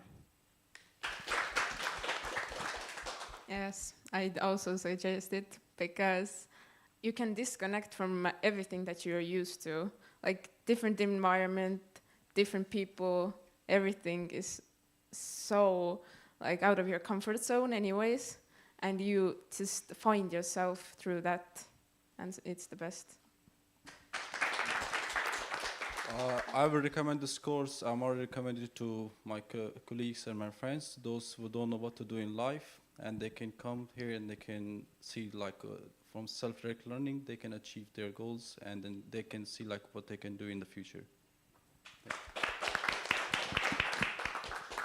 I mostly recommended that the part of the project for any youngster who needs to be more confident, more feeling potential, but don't know what to do.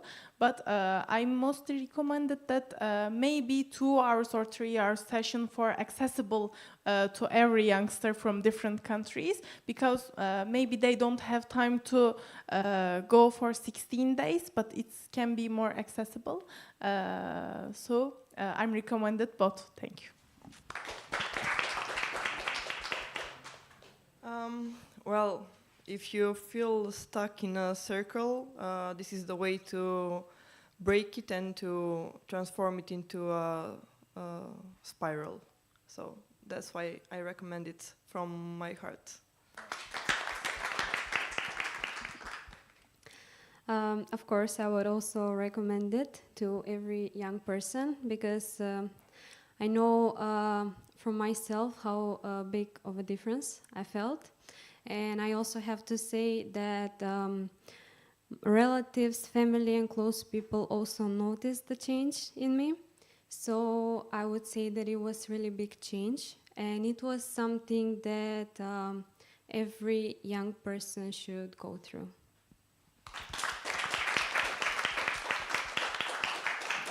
So thank you. Your stories are so inspirational for every one of us, and I hope it inspires us even more to work and dedicate our work towards young people and helping young people. So do you have something to add? Something that you wish to say you didn't have chance? Shanice? So, Go on. Yeah, so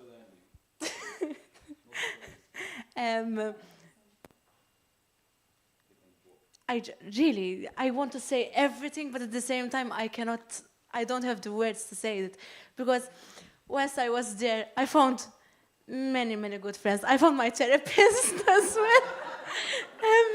So, you know, it's not only those 14 days. Like every week, I have a call from my Macedonian friend. She's not here. She's Jana.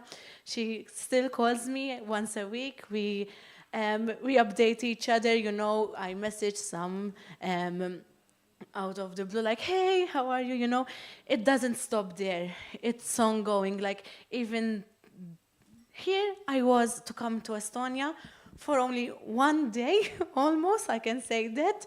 We traveled so much.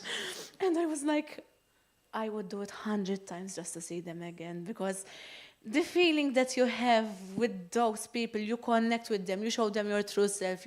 Because really, when you're there, these people don't know me. They are going to like me or not. It's 14 days, 16 days, I'll move on. But they know you, the real you. You don't have to change anything about yourself, and they accept you. So of course, you're going to have clashes there and then, but you'll move on. And yes, you learn so much about yourself, so much about others, new cultural differences. We had international night, how do you say it? Like that, we learned the dance, we went around each other. The energizers were very fun, you know, everyone, like I said, it wasn't till 8 p.m. or what time the dinner was. We kept on in the lobby, we bought drinks, you know, we stayed there, everyone was talking, everyone was sharing their problems, you know, it was really nice. Yes, so I...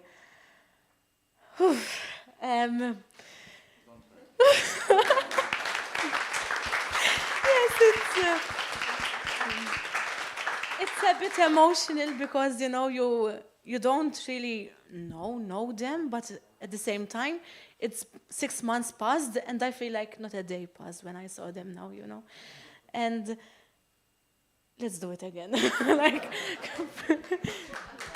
round 3. So. I will tell it later. It's okay. The only thing I would like to add is that I'm so thankful to myself and to the people I met who changed my life for better, and who I know will be there, will be in my life out of this project and out of this place. So yes, that's I'm most grateful to. And I also want to add a huge thanks to Kerli. She is the one who is thanking us from the beginning of this conference that we're here. But we should be thankful, because if it wasn't for her, we wouldn't be all here together today. And I also see that Kerli is also grateful and thankful to you. But before that, I want to ask the audience if they have some question to our young participants. Don't be shy. Yeah. Okay. Okay. If not, then we have. So I'm very thankful sharing your experiences, your feelings, emotions, and good words. So we give everyone one notebook. It's empty, but you can fill it with your ideas or emotions, whatever, and never stop learning. And I want to add that when we had a training course in Malta, the mentors wrote some letters to participants, and you find them on the table there in the coffee room. So if you want to read what we shared or what thought we gave to you, then just take this moment. But for now, thank you, everyone. Take a microphone.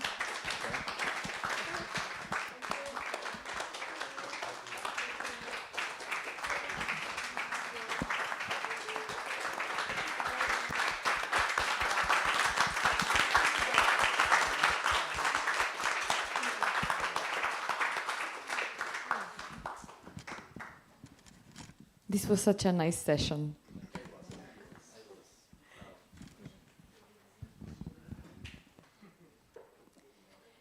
And we are right before the break.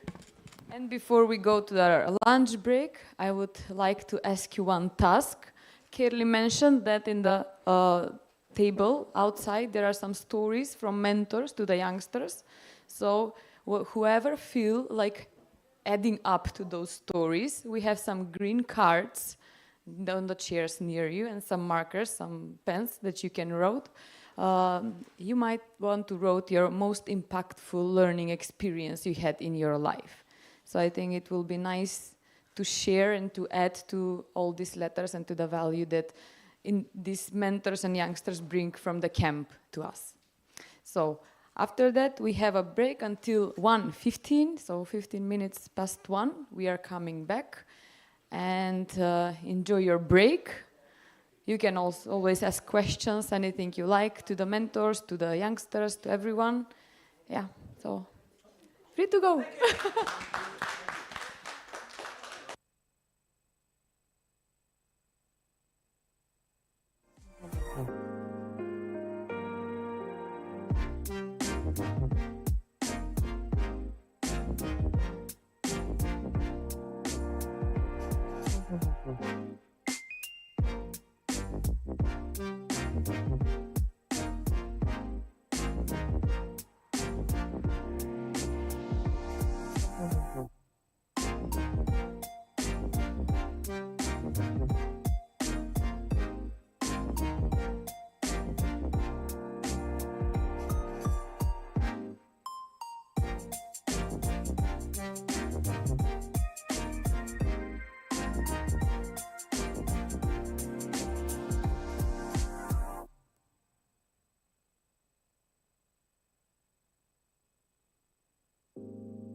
Yes.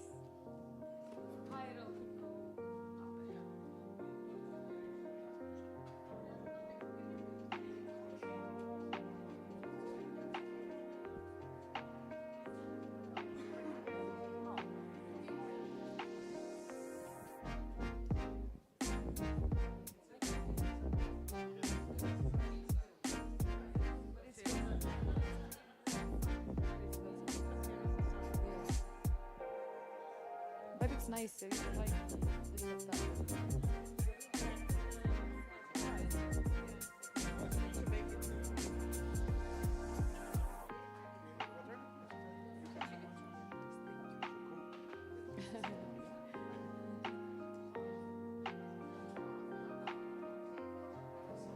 Okay, so get ready.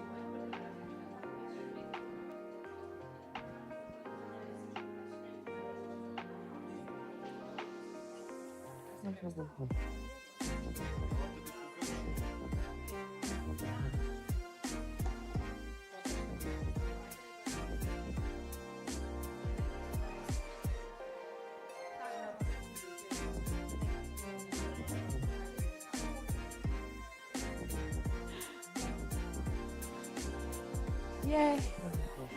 So we are back. Thank you for being on time. Hope you had nice snack outside. I know the mosquito did. They all bite us. So they had a nice lunch. So because we had a really tough job to present this 2-year project in only 4 hours. So we will quickly move on to our agenda. So our next presentation will be from a person who is the president of my organization where I came from. It's called Ceesu Macedonia. It's an organization who works extensively with promoting entrepreneurship skills, especially with young people in our country and in everywhere in Europe. So I will give this floor and the next 30 minutes to Jovan Stalewski. Thank you, Elena, my colleague. Hello, everyone. Good afternoon. Tere, yeah, in Estonian. Okay, so let me first manage myself with a technique. Would you like me to be there? No, I will, yeah. Just I will need this. Yeah, I was thinking to go back, but my style, because I work as a trainer and facilitator, so my style is more in experiential learning as well. So I'm not used to have microphones and a lot of technology, but more doing and acting. Yeah. So my name is Jovan Stalewski, this Ceesu trainer and self-directed learner. I put, because of the project, this self-directed learner, because as an entrepreneur, I need to be self-directed learner. And I remember when we were invited this project, to be part of this project as partners. I was self-directed learning how to translate this in Macedonian. There was no translation, and still there is no proper translation. There is some words, but doesn't make so much sense. Doesn't drive action, let's say, like it's understandable in English. And because we work with entrepreneurs, I work also in the training. I said, oh, this is very something that I'm seeing every day in our trainings with our clients, let's say, with myself as well.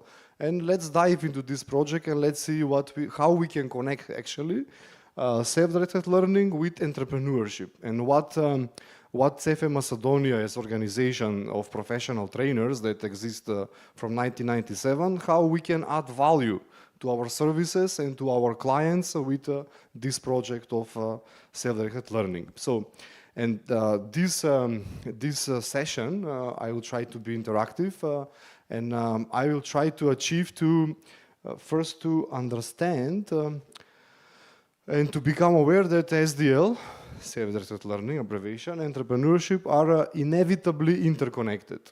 We will see how.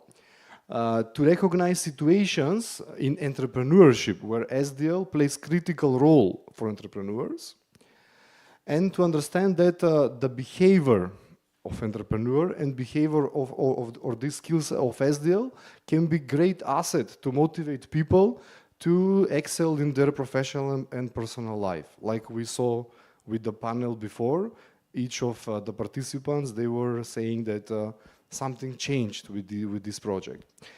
Okay, it's good, understandable? Yeah, okay, so we will make one exercise, let's say now, and the exercise, it's called count the letters F, yeah, in here, in this 1, 2, 3, 4, 5 rows. Okay, you saw this. How many seconds or minutes do you need in order to count how many Fs there were in these 5 rows? What do you think? You know what is the letter F, right? Yeah, this is it, yeah? Okay, so what do you think? How many time do we need for this? 30, come on. 10. 5? Let's try with 5, okay? I will open the slide and count the Fs, all right? 1, 2, 3, 4, 5. So, how many Fs there were? 6, 12, 9, 7? Everyone guessing or is sure? Not sure? Not sure, not sure. Who is sure? How many there are? 9. Okay, who else is sure? 9. Who else is sure? 9. Okay, so the sure people, sure, are saying that are 9. Are we agreed there are 9? Because someone says that are 12, someone says there is 7, someone says there are, how many? 5, someone says? 6. Yeah. So, which is the correct answer to this? 1?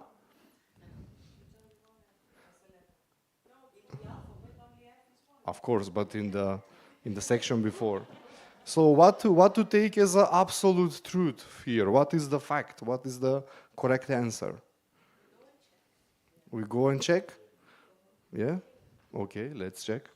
So, do we need more time now? 10 seconds now? It's okay? Yeah? Okay, ready? Steady? Put your Googles, yeah? Make this, yeah? Okay. 1, 2, 3, 4, 5, 6, 7, 8, 9, 10. How many? What happened now? Sure people, where are you? How many there are? 9. 10? Sure people? 9. See, that is self-confidence. 9, that's it. How much they are?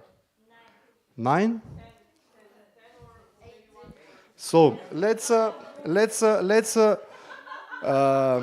because we are in Europe, we have European Union elections now, right? And you were voting, right? So did you vote in Estonia? Tomorrow? Okay. So let's vote. Someone says there are 9. Someone says there are how much? 10. Someone what? 8. Someone 7. Someone says 11. Someone says 12. Yeah? So let's see, let's vote. Let's raise hand. Who counted 9? How many people? 1, 2, 3, 4, 5, 6, 7, 8, 9, 10. 10, that's it? Okay, so 10 people. I need a, says 9. 11, how many people? Wait, 11. 1 person? No one else? All right, there is 1 person. Maybe there are 11. How many people says 10? Ooh. 1, 2, 3. But those who were 9 before, don't raise, huh? Or you change your mind. Okay, 1, 2, 3, 4, 5, 6, 7, 8, 9, 10, 11. Only there is slight difference between 9 and 10. Who says it's 8? 1, 2, 3, 4. Okay, which screen you were watching? This, okay. Okay, who says it's 7? 2 only? 3, okay. And who says there are 12? 12, someone said, but maybe Mustafa. Always be a pink sheep, yeah? Okay, so we have the results of the voting of Europe. So 9 Fs, they're saying 10 people. And 10 Fs, they say 11 people. The others we're going to eliminate? We eliminate the others or what? What we're doing? Yes, we eliminate, eh? To eliminate or not? Do you want to defend your stand? It's 7? It was 7. Yes. Can you, huh? What? What is that? A minority. Yes, that's why. Can you persuade the others? They are 7. They are like 7 because of this is how you can persuade the others. They were 7.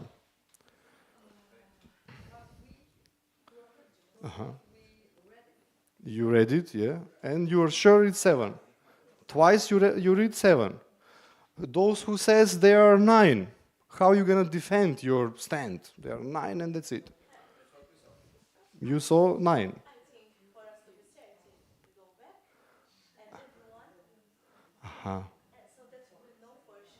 For sure.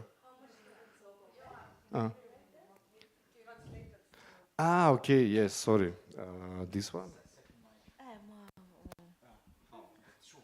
So, go back, and for us to be sure, so there won't be this.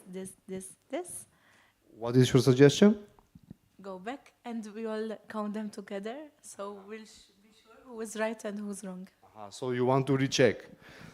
Because we cannot have consensus, because if we go to the, let's say, our systems in the world, democracy, the democracy what says, who has the majority of the votes, that's the fact, yeah, that's the win. And here they say 10, but a lot of people, so it's 10 or? It's 10? But those who said 9, what to do with them? Only to just adjust to that and that's it, huh? Okay, so because we don't have so much to find solution, not to hurt anyone, let's make it a recheck, yeah? Recheck, you want? How much time do we need? 30? 30 seconds? Okay. 2, 3, 4, 5, 6, 7, 8, 9, 10, 1, 2, 3, 4, 5, 6, 7, 8, 9, 10. 1, 2, 3, 4, 5, 6, 7, 8, 9. Beep. How many Fs? 10. 11. Still we have someone that has a different... 12. Where did you find 12? How did you find it? What? Ah. I included the question as well. It says count the letters F in the frame. In the frame, not in the yeah.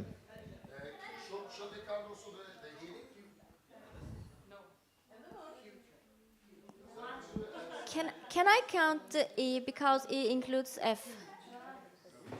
E includes F. Okay. So we are still not sure, even that we are seeing in front of us, we are still debating, are there 12 or 10 or 11? Aha, the black frame, we say. So how much they are? Is it so much physics here? How much they are? 12 or 10? 10. 12. Can someone show where the 12s? Can you show, please? Okay.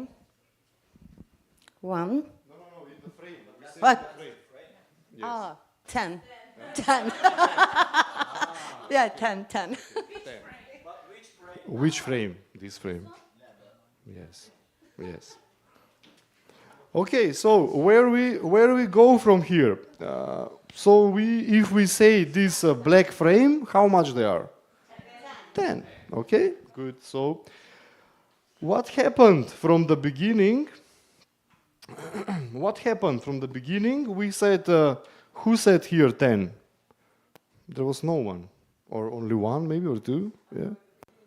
At the beginning, yeah, when we had 5 seconds. Then we had the other situation, and people had a different overview of the things. Yeah? So, why we had different answers for the same slide? What do you think? Why this happened? To have different answers for the same slide. What? We didn't have enough time to see. Everyone has different speed, you know. So. Okay, so she says speed of reading, right? And the time may be available.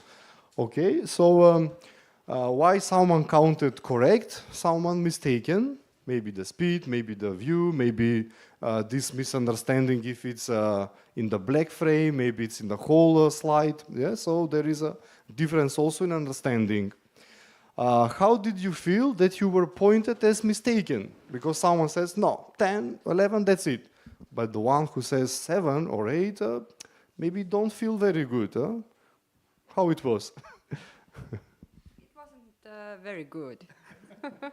But I am sure that I'm happy that all have own opinion. Yes. All have own opinion. All right, let's see if that is a case with entrepreneurship. When you said 10 maybe, how you were sure? I saw Maya had some technique or something. How you were sure? From the beginning you were said 10. How you were sure? I take a picture for the slide, but when I return in Macedonia, I will go in the doctor and change my dioptria. So she got her way of doing. She got a picture of the slide. Yeah. Someone else got the slide or not? No? You? Yeah, you count the other in the frame. Okay. Is this happening in reality? This kind of situation, is it happening in reality? Yes, of course. Can you, every day, right? We all have different opinions. We all have different views, different perception. And where I'm coming from here with SDL, it's very important as we as entrepreneurs, every day we make a decision. We make different, either hard or easy, whatever, but we make decisions. But to make decisions, do I need to have information about it? Do I need to know something, some knowledge to have about to make a proper decision? Of course, because if I don't have proper information or proper knowledge, I will make the decision, but maybe that decision will affect me somehow, yeah, in the success or in the profession or in the action that I'm doing. And that's why I see that in order the entrepreneurs to be successful and to be able to make better decisions, they need to have this drive of self-direct learning. Not to just, oh, there are 8, that's it, okay, it's 8. Or let's ask what people are thinking, and people maybe they don't see what you need for your decision. Do you understand my point? When we are entrepreneurs, we don't just lean on whatever opinion it is. I need to have facts. I need to have clear information. I need to learn something in order to be able to make a proper decision for that. So that's why this kind of situations, not to happen in a daily life of entrepreneur, I see that whatever I need to decide, really need to go to analyze, to check, to research, to have some kind of method how I can verify that, how I can be sure that they are 10, they are not 9 or 8. Because maybe I can say 8,000 or millions, but maybe I lose 2 if they are 10. You get? So this is how the SDL is affecting the seeking information for making decision. The next thing, I want to invite you here now also to make this shape. There is scissors here, there are cards. So I invite you to make this shape, but you are not allowed to take out this from the paper. Okay? Who wants to? Yeah. Yeah, I will put it here. So you can stand up. Feel free to take paper. Feel free to take scissors. Whoever wants. Who will be brave enough? Yes. Who wants to take the action?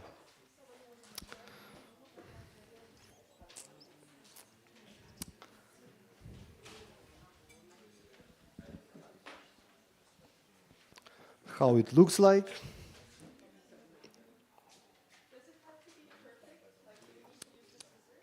Needs to be proper how it's done.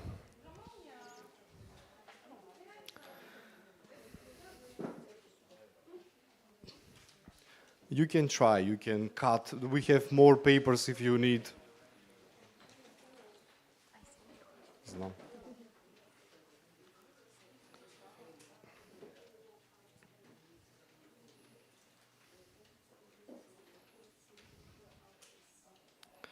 We have here the assembly of researchers, of producers, the council of solving problems.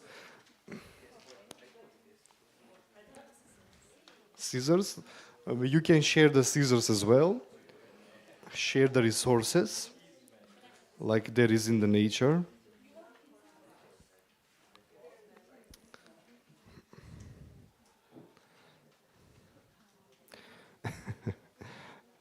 I can help you. There are only 3 cuttings.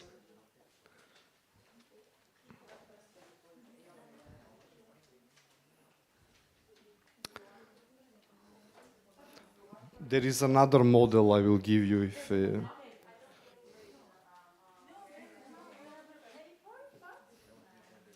No, don't take it out.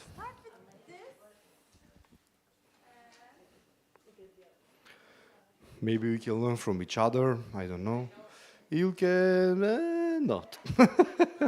No, it's AliExpress thing, so sorry.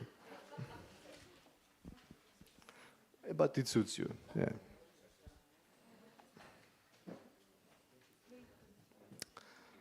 I give 1 minute more. You did it? But it's not correct. There are only 3 cuttings.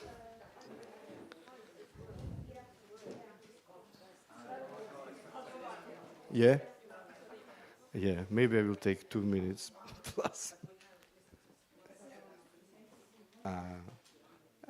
2 minutes.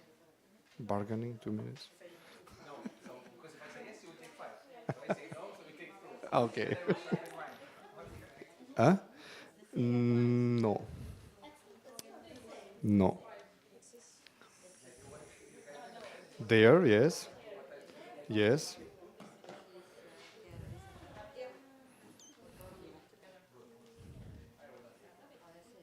Here. And you turn. Aha, we have one solution. All right, we have one solution. Cool. Can you show to the others? Can you teach others how you made it, please? Maybe you can you can show to the cameras as well. Yeah. So we have. Yes. When you have the paper, you have to do the 3 cuts, like you can see here, and after that, you have to turn the paper. Can you turn it? Yes. Aha, moment. Thank you very much, smart team. Thank you. Okay. So, satisfied? Satisfied? It was easy or hard? Easy, but from the beginning, how it was? What is this? How this magic happened? So, is this kind of situations are happening in the entrepreneur's life? This is, I'm seeing like a problem. Yeah, I'm seeing like a challenge. And what should I do? Should I get rid of it, or like raising hands? Oh, I'm not able to do this, and that's it. There is a solution, yeah. But how did you find this solution? Can you share? How did you find? How did I find? I thought logically, how would it be on a flat side? And I thought, how is it possible to make this effort? And I had a little bit of help. Yes. So you have common working? Yeah. Did you experiment it? Did you had one unsuccessful, or for the first time you do? At the first time. At the first? Yeah, we started to discuss that you have to turn it. Yeah. We started to discuss that you have to turn the paper, because when I was looking at that, then I understand that you have to turn it. And then I was saying it out loud to her, and then we started to figure it out together. All right, so these kind of situations to show us that if we give up, yeah, maybe the problem it will not go just because of itself, but we need to make efforts and we need to find some solution. How to find that solution? The entrepreneur should be aware and motivated internally to take action, to either do learning, either do some experience, either do some errors, but not very expensive errors, either maybe to learn from the others, right? Either to check something, but still there is a process of learning. It's not just I was not taught this in school and I don't know how to solve it and I will give up. But this is not, it will not help entrepreneur to grow. So that's why SDL, again, it's very much required in the problem solving of entrepreneur all the time. In our methodology, which is called CEFI methodology, it's based on this kind of exercises and problem solving where people are put in experience and they need to solve it and to learn something out of that. And that's why we saw a lot of SDL skills that they need to have or need to develop in order to succeed. Because in the market, no one will waiting for you and say, oh, I have a solution for you. Oh, you have a problem, I will tell you. It's a hostile, let's say, a competition or whatever. But still, entrepreneur is responsible to find solution for itself. So these are the two two areas where I want to point out SDL, and where I want to finish. When I go to work in corporations, because we do also trainings, and with small companies, how much percentage of small companies in Europe, do you know? 99%. Small and medium-sized companies and micro enterprises there. So in the big company, maybe the HR or someone will check, where maybe they will assess what are the skills and learning needs, and they make plans and whatever, and they go to train. And usually people that are coming, they're like, oh, another training, why they do this to us, why they torture us. But as a small entrepreneur, micro-entrepreneur, if you want to be, who will make for us our learning goals? Who will tell to us, you need to learn this, you need to learn this? No one. I need to do by myself. I need to have these SDL skills in order to improve every day my working. So that's why also in entrepreneurship it's very important, SDL, because 99% are small and medium-sized enterprises. There is no big sectors that is managing that. So that is my point of view of self-directed learning, and really I'm thankful for this project that even I think that in our schools we need to involve it as a philosophy, as a competence, because someone says maybe maybe Sandra, what she said, if someone don't tell me how to do it, maybe I will not be able to learn. So that is from our school system, that until it's step by step given to us, we will not be able to find solution. But this kind of process is highly required if we want to grow entrepreneurs, people who will make value to our society. So thank you once again for your efforts. Thank you for democracy, for voting. And I leave the stage to the next speaker. Yeah, thank you. So you want to announce the next speaker? Okay. So our next speaker will do a presentation about really interesting topic. It's about international experience, especially for the young people, and what is the potential for the self-directed learners there. Because we saw during the camp it was international group, so they all enjoyed and benefited from it. So Abraham had a really big experience working with international groups with young people, so he will share a little bit more. Thank you. Thank you. And thank you, Jovan, for keeping the time as well. Congratulations. Thank you for that as well. Good afternoon, all, and thank you for staying with us. I know that, although it might be a bit long, but I hope that you are having interest.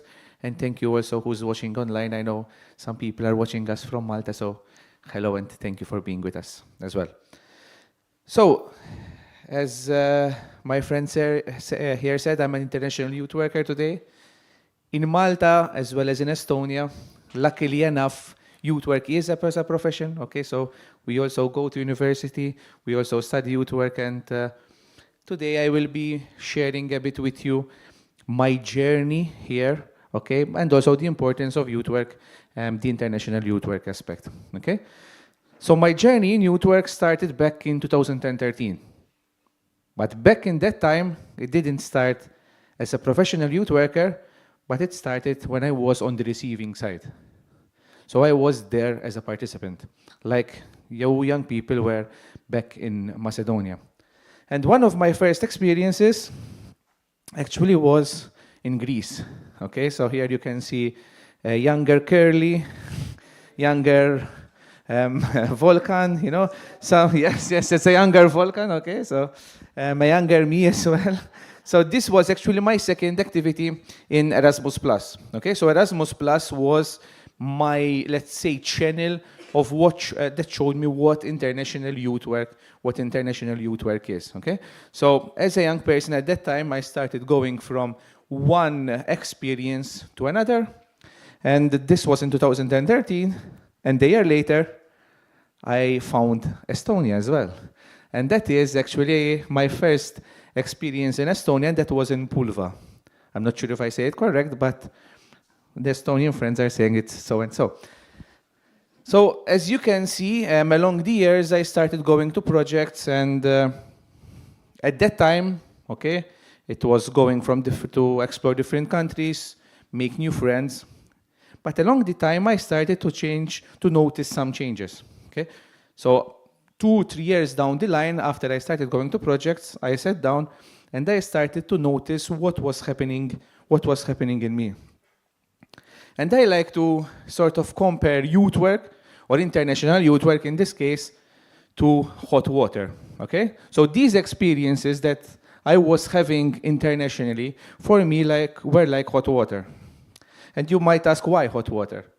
So if you put an egg in hot water, from a soft egg, we have a hard egg. It changes, yes? And when I look back to all these experiences that I had in this international youth work, I can say that I became the person I am, in a sense. I hardened up, but not in a bad way, because when we say a person hardens up, we usually take the negative aspect. But in this way, I would like to say that it was the positive side. I could approach people more, social skills. I wouldn't be able to be doing a presentation up here, so public speaking, being in front of people, okay? So it helped me to build up my character, to be able to travel alone, to be able to be independent, okay? And also, I like to compare it also to coffee, because when you pass coffee through hot water, coffee alone is nothing, okay? We don't eat the coffee, or we don't drink the coffee alone. But when you pass hot water through the coffee, it takes out the good taste that we have in it, okay? So I believe that international youth work helps us, or helps the young people to bring out the best skills that they have, okay? And we saw this in Macedonia, for example.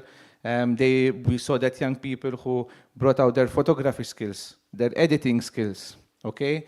Their creation and puzzles for escape rooms, their video making for the travel, okay? Their crafts thing with Borjan's team, okay? So international experiences like this bring out the best in young people. So I like to divide these effects of international youth work into two, okay? There is the effects, the personal effects, okay? The positive effects that happen on each person, and also these international experiences also help to build a positive relationship between the young person and the youth worker that works with them, okay? So these are the two things that I believe are the big changes that international youth work brings. So if we have to focus a bit on the self, okay, one of the most important things that international youth work brings is, of course, cultural awareness, okay? So we are 27 European Union countries. There is also much more countries that join, okay, from partner countries, okay? And it's always nice to see this group of 30, 40 people sitting down in a group, okay, getting to know each other and seeing how they can actually integrate together, okay? So one of the most important things we know that maybe in Europe at the moment there is this rise in far right. We're sort of going back to the us versus them, One of the best things to actually break this thing that is happening is through mixing together. 3 years ago, I was working in Malta in a detached youth work experience, okay? And we were in Valletta, our capital city, and we had groups there, Maltese people, Bulgarians, Serbians, people from Nigeria, And there was one girl who told me an interesting story. So this girl, she was walking down the street with her mother, and they saw a colored person coming their way. And her mother told her, okay, let's cross the road and go on the other side, just not to pass next to this person, And the young person took a stand and said, no, this person is like me. Because in Valletta, when I'm in the streets, we are playing with people like him or her, So this shows that when young people are actually from a very young age mixing and integrating together, they don't see the difference that there is between them, okay? So these differences are things that we as adults sort of build, these barriers, okay? So international youth work manages to break down these barriers, okay?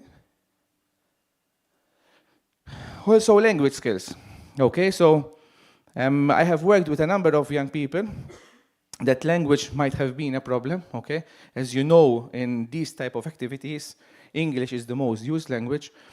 And I have seen a number of people that from experience to experience, okay, they change their skills, become more enhanced. And not just in the English language, but I know a number of people who actually learn a word or two from different languages as well. So that is also something else that we see through these international experiences. Yes, understanding global challenges, okay? So when young people start to travel and meet others abroad, they also start to feel that they are not just Maltese, or they are not just Italians, or they are not just Estonians, but they understand that they are part of a bigger group, and they also start to understand the challenges that other countries are facing, okay? So an interesting fact was the fact that, for example, back, I don't remember exactly when, but I know that a few years ago, I mean 1 year and a half ago, as you all know, in Turkey there was a big earthquake.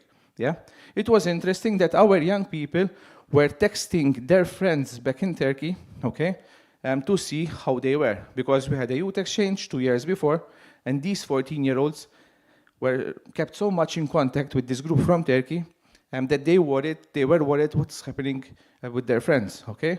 So, yes, understanding global challenges, and also, this also shows us the type of friendships that form between these young people as well, okay?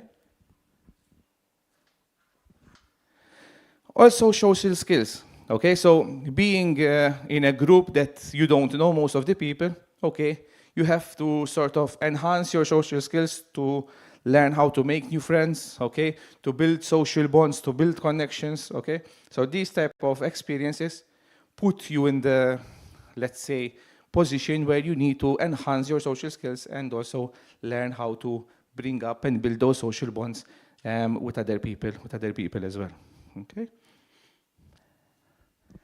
Also, life skills. And this might sound a bit weird for Northern people, okay, but for people, Mediterranean people especially, this is an even more important fact. Okay, statistics show that for us, for example, lower Mediterranean people, young people stay until the age of 30 living at home. For a number of people, okay, so I have offered this opportunity of going abroad for a number of people. So we have 13 to 17-year-olds going abroad, but also 18 plus. From 13 to 17, we're traveling with them, of course, we are responsible, etc. But for 18 plus, a number of times we offered this opportunity for them to go without us being there with them, okay? And the first question that they ask is, what will happen? Because you're not coming with us, who will take care of us, etc., And this is because in the Mediterranean countries, we are not that much, let's say, independent, okay? Because we are relying more on parents, guardians, etc. So opportunities like this, be it a 1-week youth exchange, be it a 1-month experience, be it a 1-year experience, also helps these young people build their skills, okay? So for example, in a month and a half's time, we're going to do the Camino de Santiago, okay? With a group of 24 young people of an average age of 14 years old, okay? These young people, during this trekking, they need to learn how to wash their clothes. They need to be responsible for their money budgeting if they want to buy some things along the way, okay? They will have a budget of 100 euros for 12 days. So if they want to buy an ice cream, if they want to buy an extra Coca-Cola, so they have to learn budgeting skills as well. Alcohol, no, because they're 14-year-olds. But thank you for pointing. I have to be careful of that as well. Yeah, but yes, if they are 18 plus, for example, okay, as Jovan said, if they want to go out and have a beer, okay, they have to keep that in budgeting, okay? So they have to sort of learn how to pass with the amount of money that you have, okay? So that's another life skills. Also cooking, we make them cook sometimes, okay? So these are all activities that they learn. Another important thing is building lifelong friendships, okay? So my first experience, as I said, was in 2013, and it was in Poland. 5 years ago, I went to a wedding of a friend that I made from that project. I lived in Poland for 4 months with another friend that I made from that project, okay? So these connections that form, some people you will never see again, but some people you will see over and over and over again, okay? So this project here was possible because of connections that other people made 10 years ago, you know. So things are forming, and these connections bring on new friendships and new things along the way as well.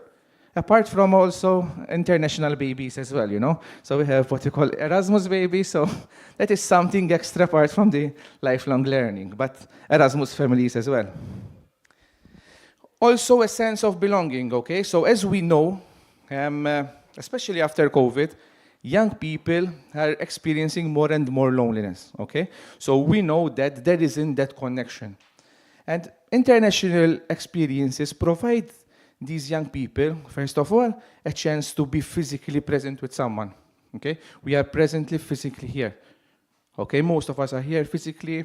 We're having the activities. After the activities, we can continue having fun together, okay? So it's giving them the time and opportunity to be physically together. And also to belong. All of us have this need, intrinsic need in us, to feel that we belong in something, to feel that we belong in a group, in a family, in a community, okay?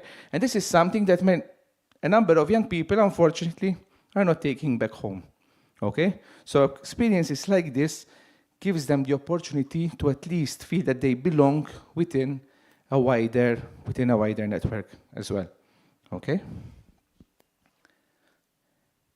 And as I said, okay, that is also the importance of the relationship building between the young person and the youth worker, okay? So as you know, as youth workers, first of all, the relationship that we have with these young people, it's something voluntary, okay? So young people are not forced to be with a youth worker unless it's maybe the justice, there was some justice or I mean, I know some countries, even Estonia, I think you're using youth work in order, instead of maybe facing justice, face some youth worker being, have an experience with a youth worker, but most of the experiences or most of the relationships between young people and youth workers, they are something voluntary, okay?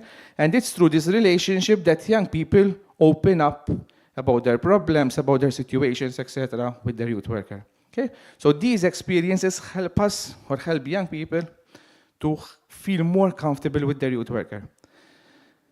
A 1 week abroad in a youth exchange, okay, will help you fast forward the relationship between the young person and youth worker by months, not years, okay? So if you're meeting a young person once a week for 3 hours, okay, and then suddenly you spend 1 week, 24 hours with this young person, the benefits that 1 week has on your relationship between the youth worker and the young person is very, it's very good, okay? Because you manage to fast forward and build a bigger relationship.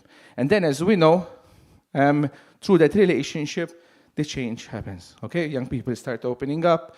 You can see what are the dreams, like we had in Macedonia, goal building, etc., okay? So international projects also give this help or boost the relationship between the young person and the mentor as well.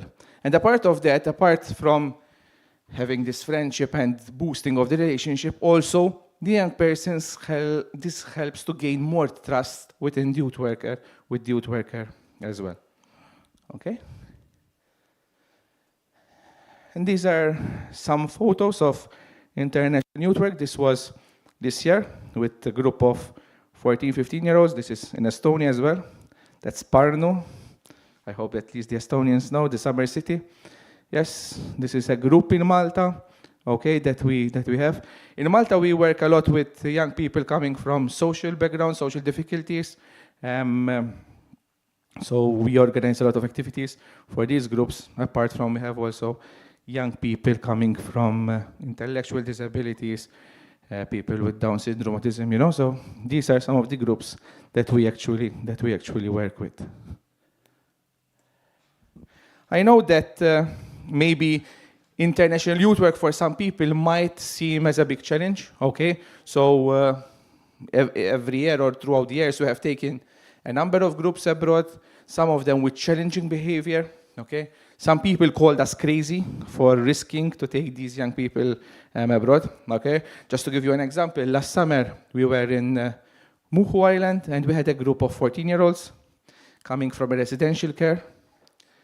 And of course, with all the problems that they have, you know, behavior, 14-year-olds that smoke, 14-year-olds that smoke in Estonia, where the legal age of smoking is 18, and they will call the police if they see a young person smoking, you know. So it was a very challenging experience. But the benefits of that, you know, were the fact that, first of all, the behavior changed, okay, because these young people understood, first of all, the sort of the sacrifice, but the risks that the youth workers were taking, but also managed to mingle around with the other people, and they actually changed their behavior. They saw that, listen, there is other people with problems like us, so they weren't victimizing just themselves, you know. And also the relationship continued after as well with their mentors and with their youth workers. So, I mean, experiences like this might sound challenging, might sound risky, but if well built and if well prepared, they can bring a big difference on the lives of the young people and also in the future of the youth workers themselves as well. Thank you, and if you have any questions, you can ask later.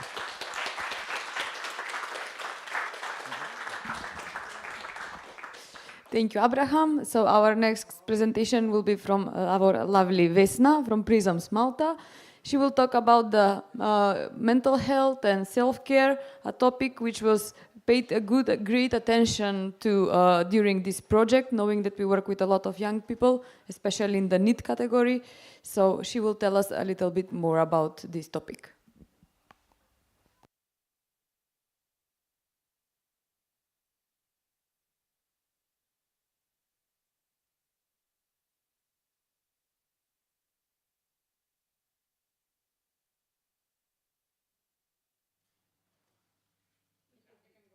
Okay, I can? Okay, good. So today we are going to speak a bit on how to successfully navigate our mental health in a learning path. What does it mean to navigate our mental health? Basically, it means how to utilize all of our mental and physical capabilities in order to achieve the best possible result in our own learning path. Before we start navigating our mental health, what is important is to understand our emotions. Then it's important to know what triggers us. It's important to find the right support, strategies that works for us, and last but not the least, how to find our purpose. Let's start from understanding our emotions. Understanding why do we feel in a certain way, why we are doing things in a certain way, should be the first step when navigating any path of our lives, not just our learning path. Understanding why, for example, we are doing things in a way that doesn't benefit us, why we are doing things that are actually not making promises, why we are not making promises to ourselves. If you don't know what it means to make a promise to yourselves, it basically means if you're not doing something that you know that it's going to be long-term beneficial for you, it's important to understand why. What's the cause? What's the main reason why we are not doing it? Here we are coming to difference between motivation and discipline. It's very important to understand this difference. Many people think that motivation is something that you are born with or you are not born with, but this couldn't be further from the truth. Motivation is something that comes and goes. Motivation depends on your current mood. Motivation depends on the mood people around you. It depends on, let's say, the day. Is it sunny? Is it not sunny? So motivation is something that it's not here to stay. Relying only on your motivation would be the wrong move to make. Now, when it comes to discipline, we have a completely different situation. Discipline is something that we build throughout time. Same like when you go to the gym, let's say, you are lifting weights, you are building a certain mass. When you work on your discipline, when you put in the work every single day, it means that you can achieve basically anything. But discipline requires long-term commitment. But then we can say that the reward is greater as well. When we speak about the emotions, it's important to understand what triggers those emotions. Trigger is basically any very strong physical or mental reaction which is triggered by a certain stimulus. When I say certain stimulus, it means it can be a person or it can be a certain situation. We have several types of triggers. So let's say we have emotional triggers and we have mental health triggers. In this case, we are going to focus more on mental health triggers because this is the topic of today's presentation. As you can see here, we have anxiety triggers, trauma triggers, and anger triggers. When it comes to anxiety triggers, what does it mean to have an anxiety trigger? Usually when your body was a long time under the stressful situation, it can react in a certain way. So anxiety trigger is based on pure panic. It paralyzes you. And people also start then to overthink. They start to overthink, they feel paralyzed, and they don't know how to continue. Then we have trauma triggers. Trauma triggers is mostly associated with PTSD, post-traumatic stress. And in this case, people can consciously or unconsciously start avoiding certain situations that they know that they're going to be triggered by. We also call this avoidance behavior, and let's say I can give you an example from my personal experience when it comes to trauma trigger. I survived war in Bosnia, and during the war we were bombarded all the time. So what do you do when you're bombarded? You go down in how do you call them, shelters, and we spent quite a bit of time in those shelters. Those were very gloomy and doomy places, and they were covered in black dust because we were using coal to heat ourselves and to cook. We didn't have any electricity. And what happened after the war? Actually, I discovered that I was triggered by this in Malta. I went to a certain museum, and they told us, okay, let's go downstairs. We would like to show you our shelters. I started going down, and in the middle of my way, I saw there are no windows. I couldn't breathe. Everyone behind me had to go back, and I had to go back with them as well. So I couldn't continue. It was traumatically to see how actually you can get triggered by something that happened so long time ago. But it's important to acknowledge these triggers. And we also have anger triggers. It's basically irrational fear, irrational anger towards any situation or towards a certain person. These triggers, it's pretty hard to navigate them. It's pretty hard to deal with them because usually they require certain physical outlet. You will have to work on your body as much as on your mind to be able to deal with them. How to cope with our triggers? As I said, first of all, we have to be aware of them. We need to know what triggers us in which situation. Then, anticipate and plan a coping strategy around your triggers. The one thing that I do, since I don't like contained spaces, let's say even when I'm booking my flight ticket, I will always book an aisle. So, Abraham, thank you for this time. You booked a middle space for me. I will feel amazing. Thank you.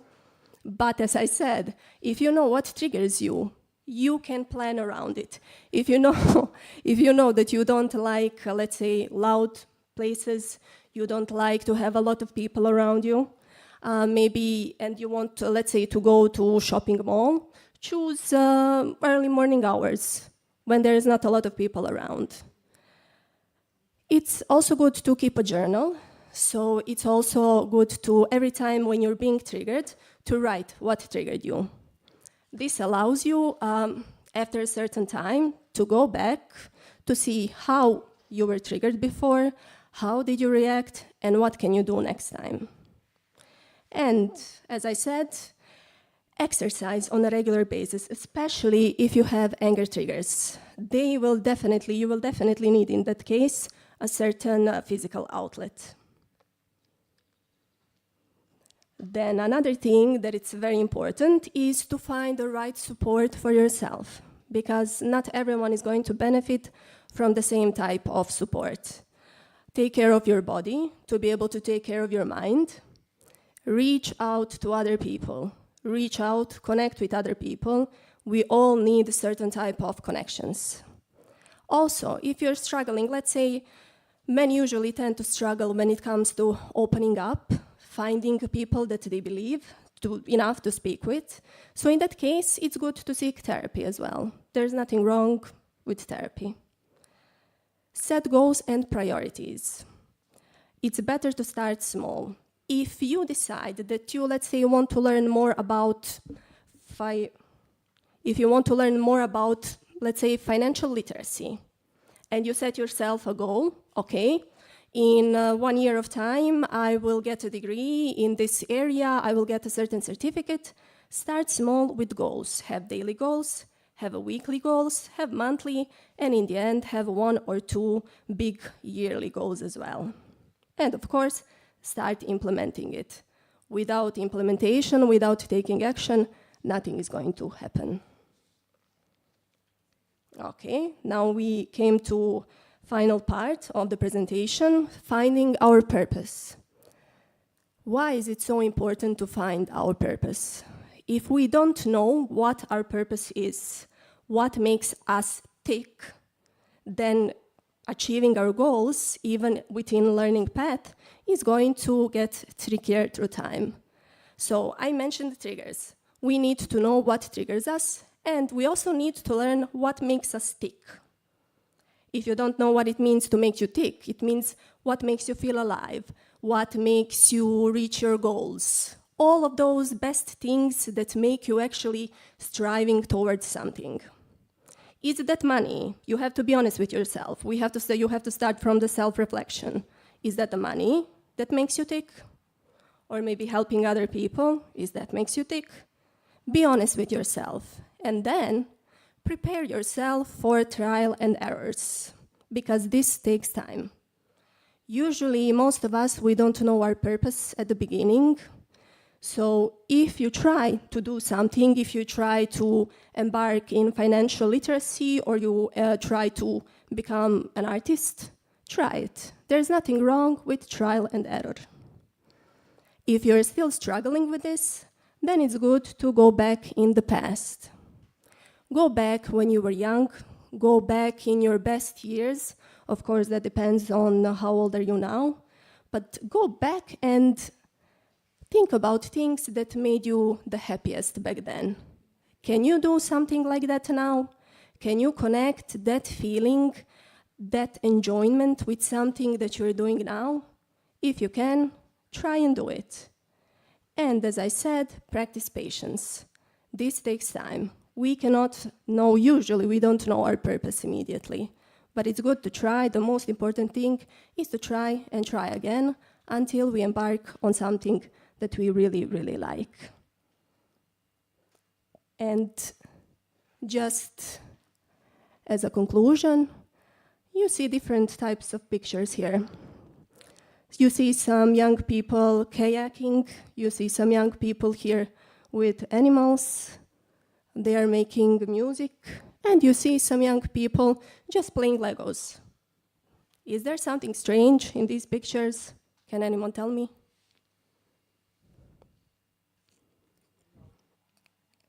No? Everything looks normal, right? Yeah. If you would see pictures at the beginning and now at the end of our projects and our groups, you would be amazed. How these young people reacted at the beginning. Many of them, they didn't want to communicate. Many of them, they were struggling, or financially, or with their mental health. Look at them now. Look at them at the end of the project. These two pictures in the middle, this is one of our latest groups of young people with autism. At the beginning, no one was communicating. No one wanted to say a word. You have to prompt them. You have to prompt them so many times. And they came specifically to this group, most of them, to find friends. Look at them now. They're sitting around the table, they're making figurines from Lego, and they're enjoying themselves. So as I said, seek connections. In your learning path, find a mentor. Find someone that you trust. Find someone that can explain to you all the bad and all the good things behind the profession that you would like to embark in. Thank you.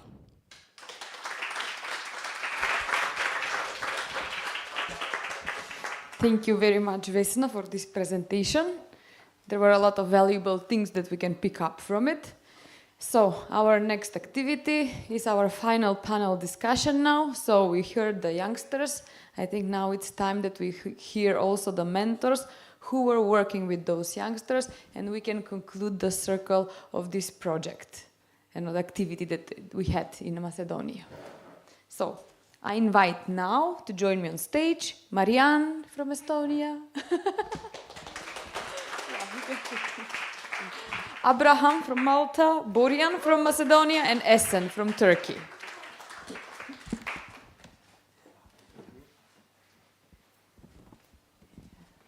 How are you feeling?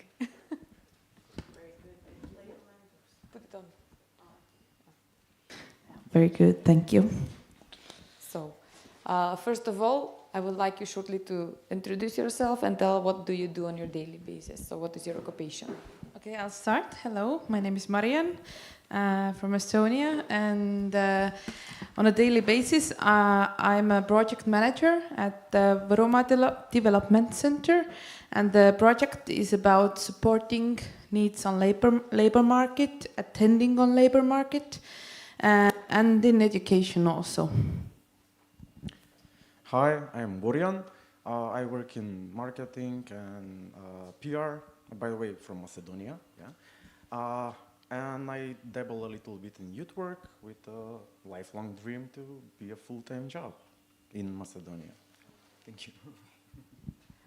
Hello, I'm Esen from Turkey. I'm a psychologist interested in industrial and organizational psychology.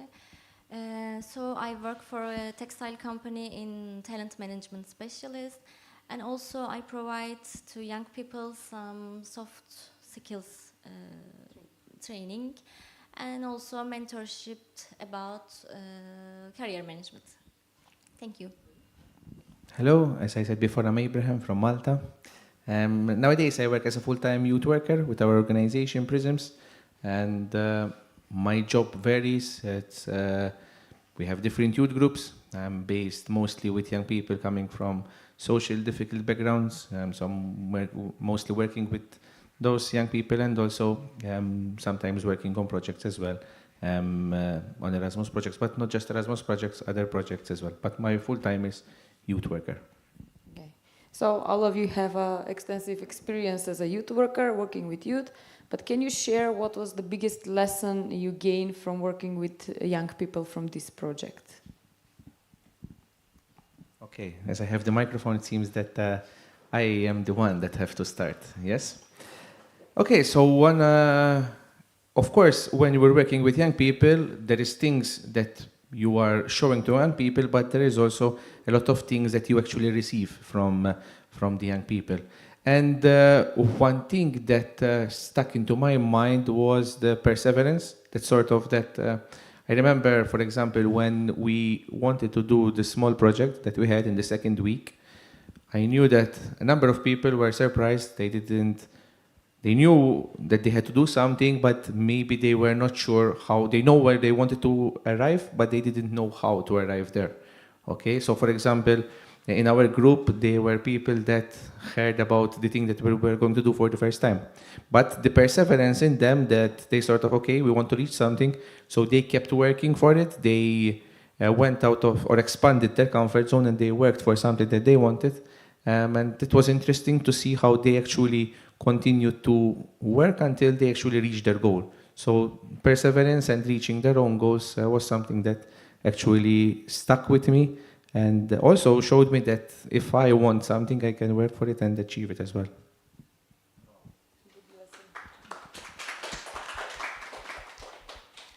The lesson is for me about actually young people.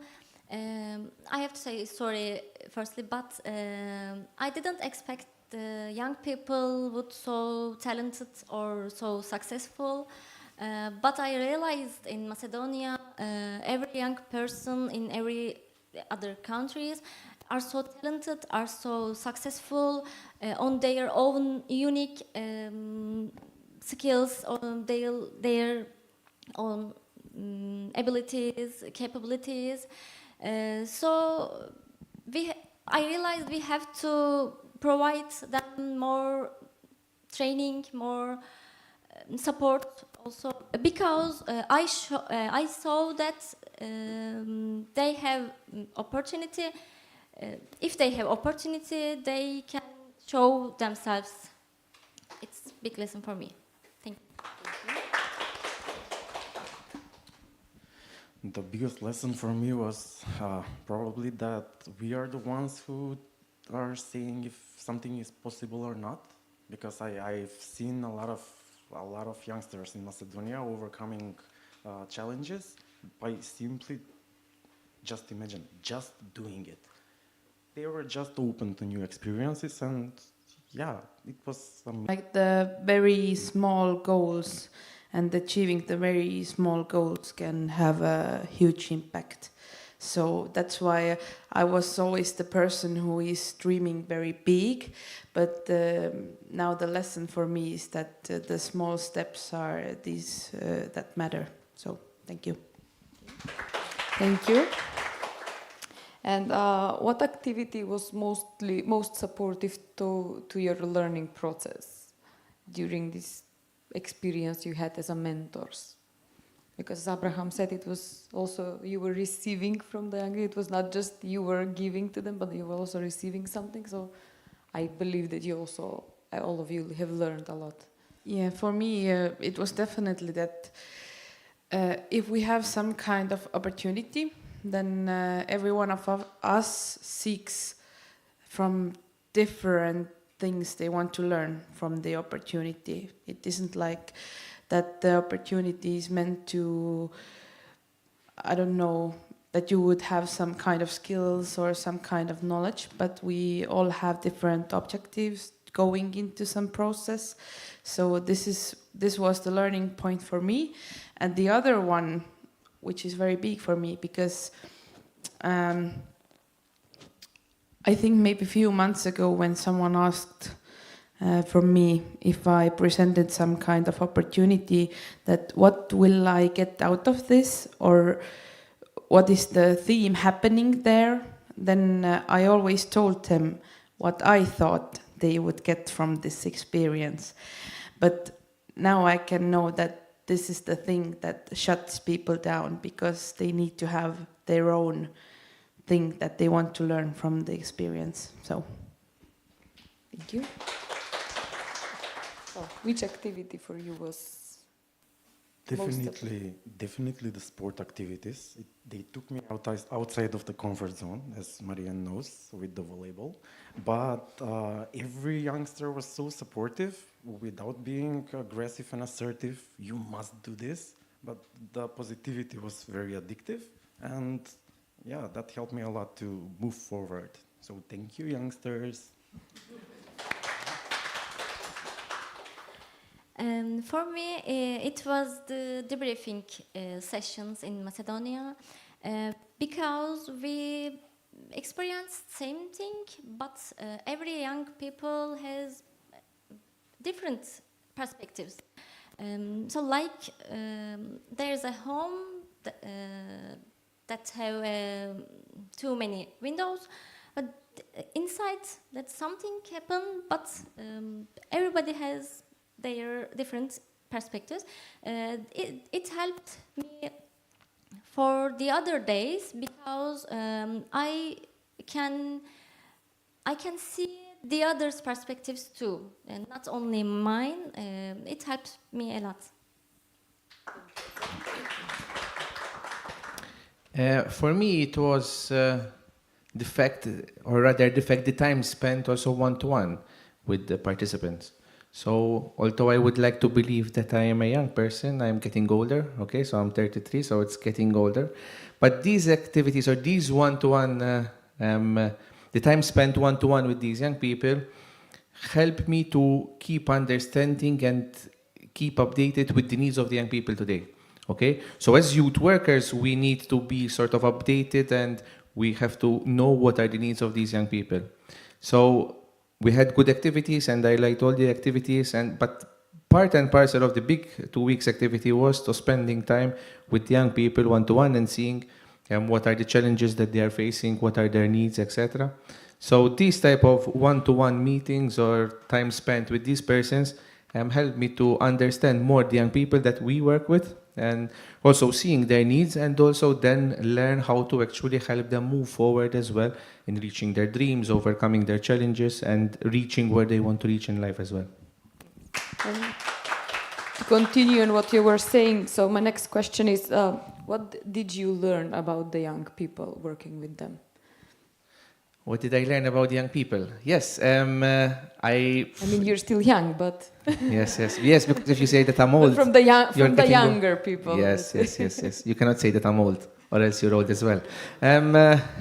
So when it comes to what I learned from the young people, okay, first of all, it's the different perspective of how young people today look at life. In a sense, the type of life that young people today want to live. Okay, so if I look back in 15 years ago, okay, the type of life that people that were young 15 years ago, the type of life that young people dream of living today is totally different. I work also with 13, 14, 15-year-olds, which have similar wishes as the young people that we had in Macedonia.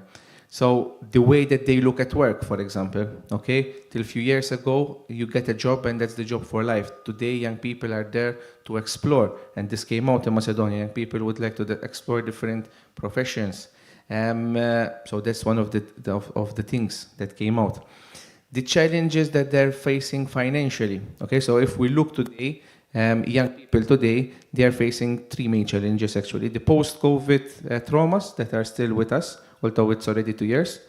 The war, okay, so the stress that the war is causing on our young people, and the financial challenges. So these are the three challenges that it's proven that our young people are facing today.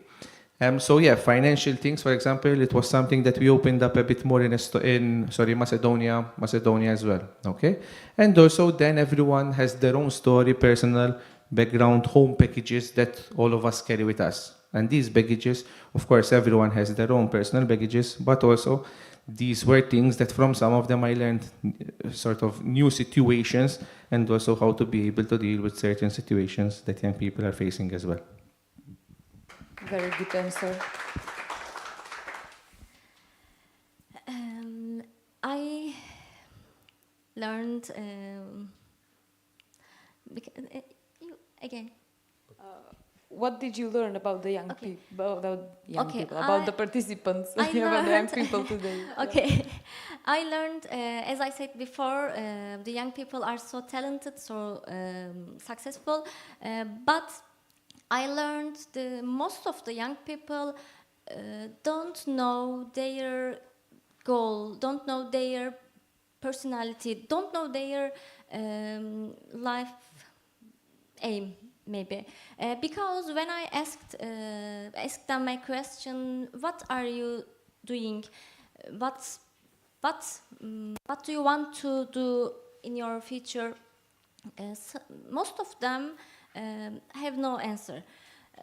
Maybe some of them, I want to graduate, I want to find a job, because that's not true.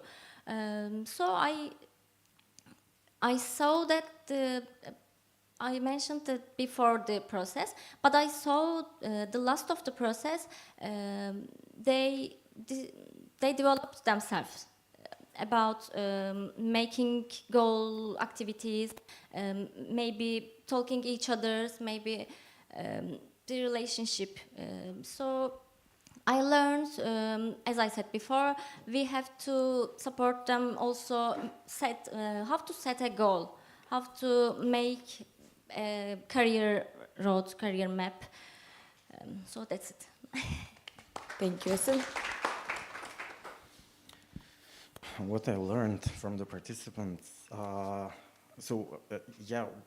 matter the gender, the opportunities, the nationality, no matter everything, we all feel stuck sometimes. And actually the key is the learning style, because the moment you find your learning style and find the comfortable place where you can take knowledge, everybody became unstoppable. So they learned many stuff in just 16 days. That was really amazing. So yeah, thank you, Esen, for doing the assessment with learning styles.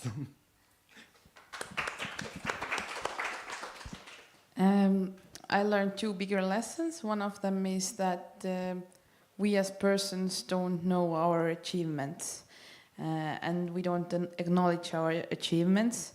So as Shanice said today, we have to write down our achievements, and we got nothing. And it's not only with the participants, but I think ourselves also. So I think we have to keep in mind the good and the big and the small things we have already achieved. And the other thing is that when we are talking about resilience and building up resilience, the mental health plays much bigger part in that I thought. Yeah, thank you. Thank you for the lessons that you shared. And if you could change something during the process of mentoring that you had in the camp in Macedonia, would you do something differently? Yeah, I was thinking about this question earlier, and it was very hard to change something because it's very valuable lesson we have had. But if we would do something similar again, I think I would get a professional psychiatrist or something with us, because not only for the participants but for the mentors as well.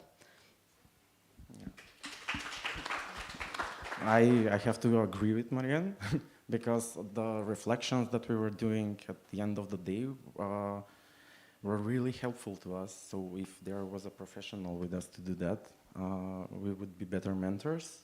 So yeah, that's it. Thank you.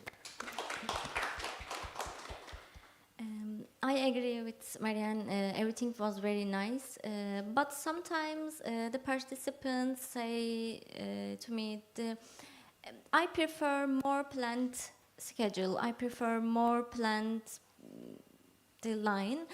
Maybe I would change more planned schedule. Maybe 1 o'clock this one, 2 o'clock this one, especially in Macedonia, not Malta, not another, especially in Macedonia, maybe Macedonia second week, not first week, but second week, maybe. So if I had to change something, I would make it not snow on the first day. Because I know that some people were stuck in traffic for 10 hours or more. So, but it was good for the Malta team because we stayed 1 night in Skopje. But jokes apart, first of all, as my friend said here, it was a good 2 weeks that a lot of things came out and the young people took a lot from it. If I had to do something differently, and I think the young people will agree as well here, to try to sort of, apart from those 2 weeks that the young people had there, but to have something, a build-up for it, you know, so the young people can build it up together, meeting online maybe before, and also having activities after, like actually we're going to have the youth exchange, etc. Okay, so in those 2 weeks, they became so bonded, the community was formed, like we said here, so a lot can come out of those friendships, those communities, and it's nice to keep the ball rolling. To keep the ball rolling and have like a snowball effect from one thing to another. So I'm sure that the young people will continue and we will continue doing this. So all we need to do is maybe be there to intervene and not give them a push, but be a guidance to them to help them do just a support. As a support, yes. As a support on how to write applications, for example, how to do budgeting, etc.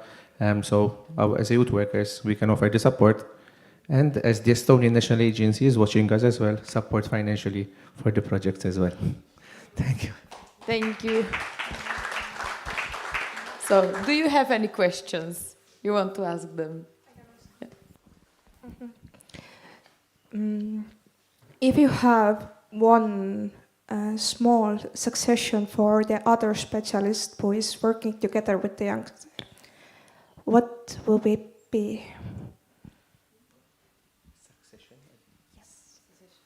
Succession. Yes. Suggestion for the specialist. I think from me it would be that if you are thinking that you would like to do something for the young people, then just do it with them, not for them. So this is my suggestion.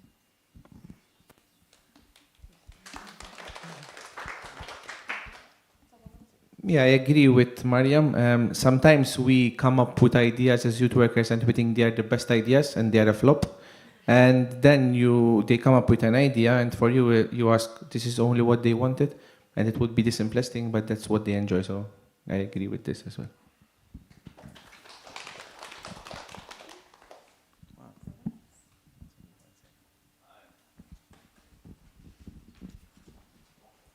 Thank you, Elena.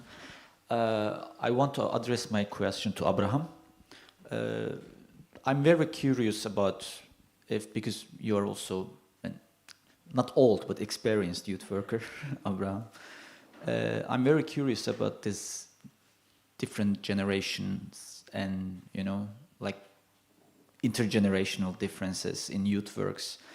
Because every year, I'm sure you're doing lots of local and international youth work. Do you see some concrete differences between this new generation and those times we were doing youth work? Yes. So first of all, Mustafa was one of the first persons that introduced me to the field, together with Curly and others. So we are here thanks to them, and thank you for those early days.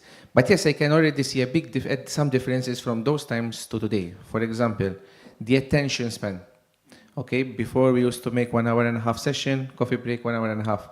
Today, even keeping young people for 1 hour and a half doing non-formal activities is getting hard. And this is because we are all the time flipping on the mobiles, one thing to another, okay? So interest is going lower. So we have to be more creative. That's why we introduced escape rooms, for example, concepts, board games, so gaining their interest is not that easy. In the beginning, you will get a lot of resistance, oh, this is boring, where are you taking us, etc. Okay, so giving you an example, first time we did the Camino de Santiago, out of 12, 6 were like, oh, I don't want to come. And we sort of made a deal with them that if after 3 days they would be fed up, we'll bring them back to Malta. We knew that they would enjoy it, that they would have fun, but there is this resistance to new experiences. I want to be with my friends, and that's it. And also another thing is about reflection. So what I've noticed is that when it comes to reflection, for example, so we have these experiences, no formal, but the debriefing part is very important, okay? So we didn't just go and did something just for the fun of it, but we're taking something out of it. But sitting down with young people and helping them process the activity that they had and reflect a bit on what they took out of it, it's becoming a bit more challenging. So what we do is that we do it in small steps, okay? So if before I asked one question and the crowd would respond, today, if I want them to reach from A to B, instead of asking one question, I ask 3 questions to sort of help them reflect more on what the experience was. So those are 3 things that come to mind like this, so that are sort of changing a lot. And also, as well, the topics that they would like to learn about. Okay, so financial literacy is something that they want a lot. Today they want to learn more a bit because they hear about cryptocurrencies, they hear about early retirements as well. So that is a topic that they really want to learn about a lot.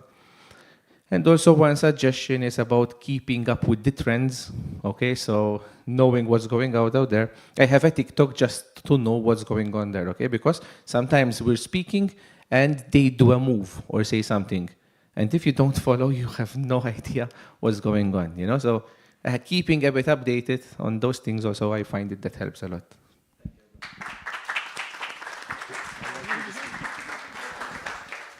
Someone else? Or we can move on.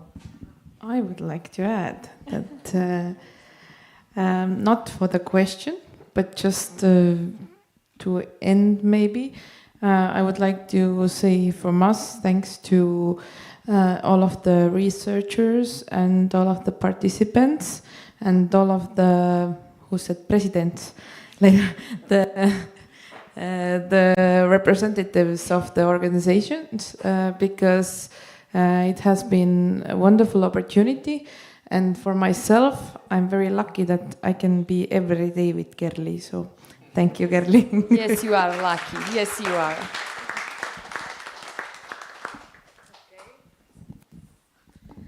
Okay, thank you. I will be next to you. But let's see what happens next. But here are little notebooks to you too, to write down all good ideas you will get in your future work.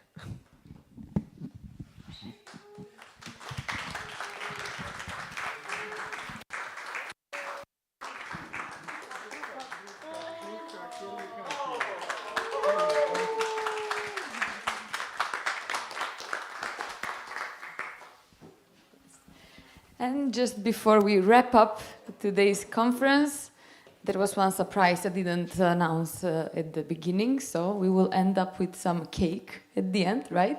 We have some cakes.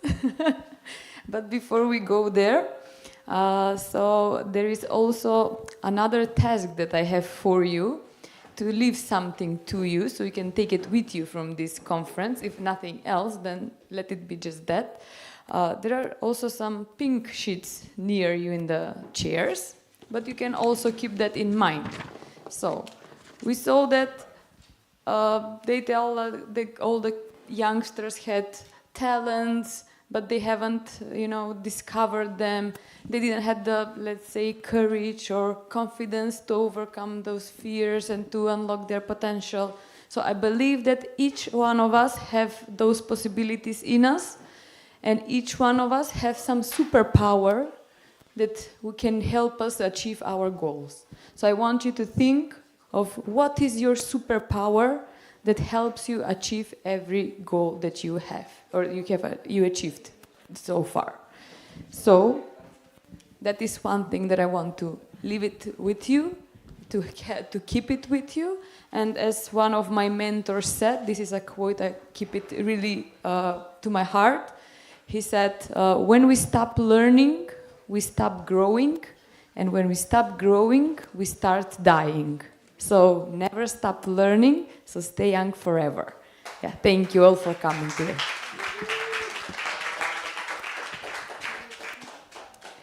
And before the cake, I will ask our superhero Kerli back on the stage. She has some gifts. I don't know what that is. Notebooks. Oh, so this day has been a lot of sharing our experiences as young people, as mentors, facilitators, sharing experiences as professionals in some kind of topics. So, and all these met like in a crossroad, and all this in this crossroad we gave to these experiences absolutely new meaning. And from today we can go everyone our own way, our own learning path, and I'm sure we meet again in some new crossroad again, but with new experiences to share. Of course, we are all very thankful to all young people who took this possibility, all these young people who are here now and whom I know, they are back of the screen. And you took this possibility and you gave us, youth workers, the possibility to learn from you. So big applause to all our youngsters.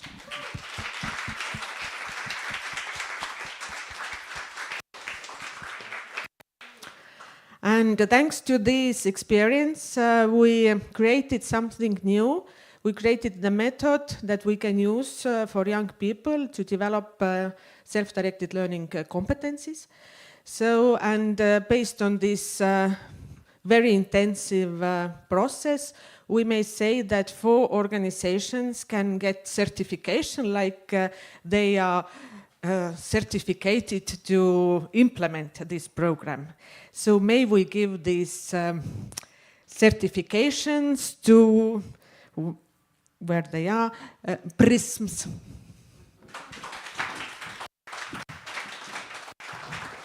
And write down here all your ideas and new practices. Okay.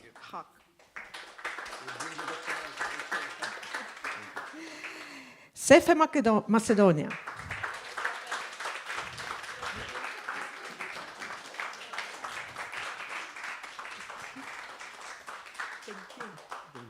Thank you for certifying us.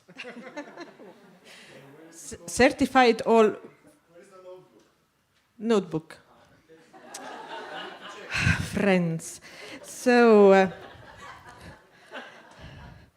and our partners from Turkey, TEM Turkey.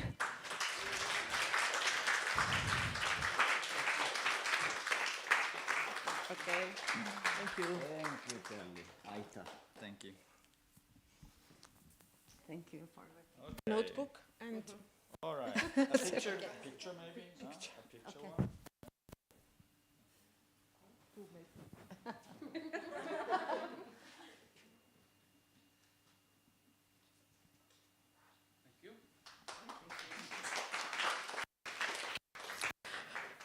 And I know they are not here, but I know that they are behind the screen. So all our thank to our program Erasmus Plus and our representatives from this organization that's supporting us.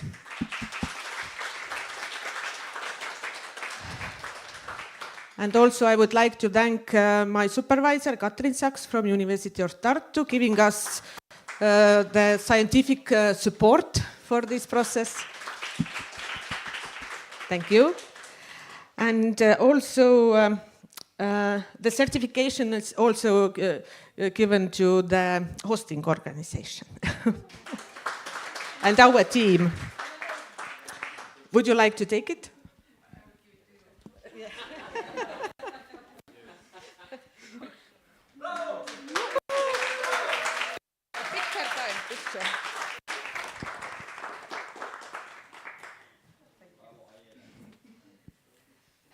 And also we have some people who has been very active all this process in this way that we can give them today the certification which says that this person has successfully participated in this project and he or she has the competencies to implement the self-directed learning skills intervention for youth.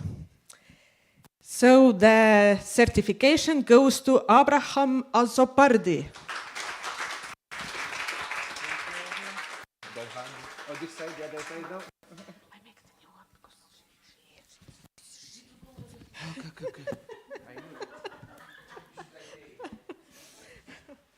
Marian Toots.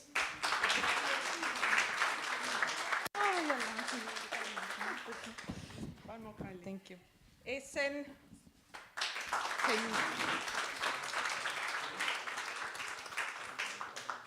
you. Thank you. Borjan.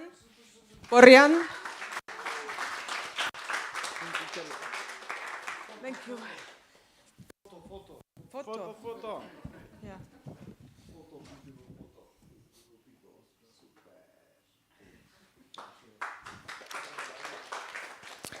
And we have one participant who participated also in the intervention as a participant, but already in the last training course participated as a mentor who was ready to be the trainer and mentor. And this is special, very special. Certification goes to Ecem Günal.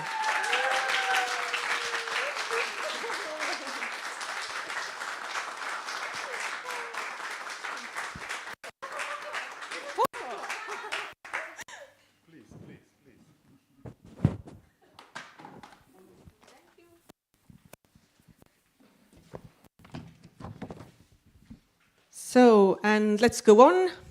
Elena Gagacheva, and thank you for moderating today.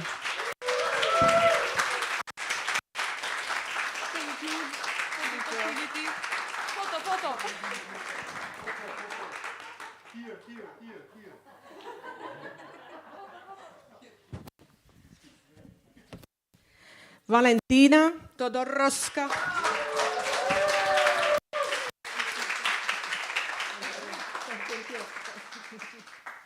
Make a picture later. Or Yes, let's do it later. Yeah, we okay. have. But I will take the opportunity to say a few words. Yes, of course.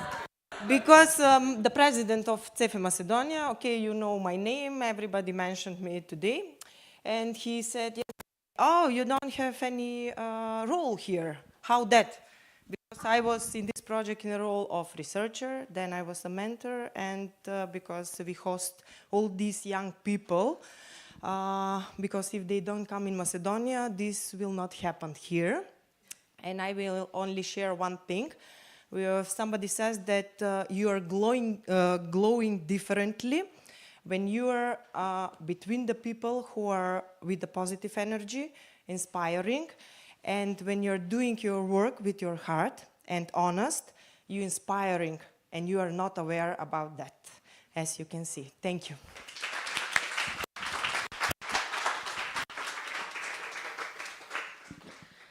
He's not here, but he has been very actively involved. David from Malta.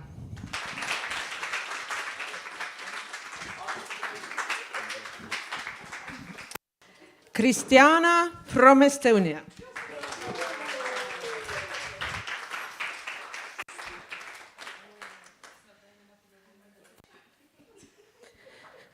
Anus from Estonia.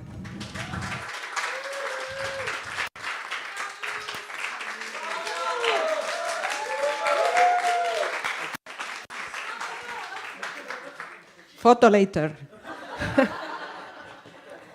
Me from Estonia. Beyza from Turkey.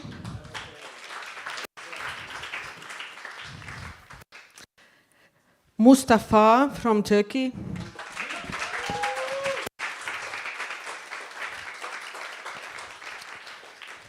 Thank you. No hug? No. No, hug forever. Aita. Jovan from Macedonia.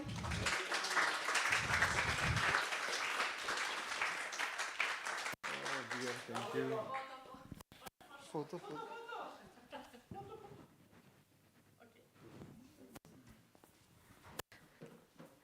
Annika from Estonia.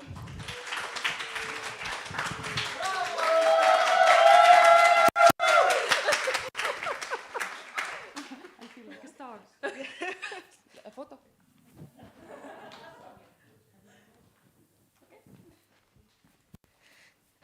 James from Malta.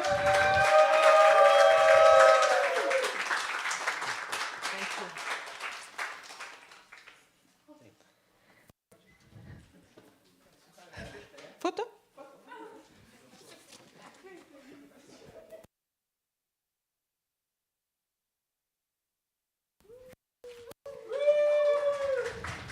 Vesna from Malta.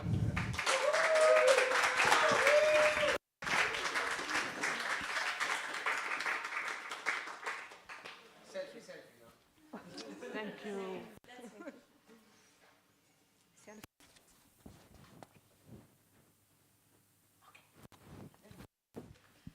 And that's it. Next certifications after some other program. So thank you all. And Elena, would you like to say anything? No? So the conference is over. Thank you watching us. Thank you taking part. And now everyone is welcome to have a little bit cake and just spend time together.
Thank you.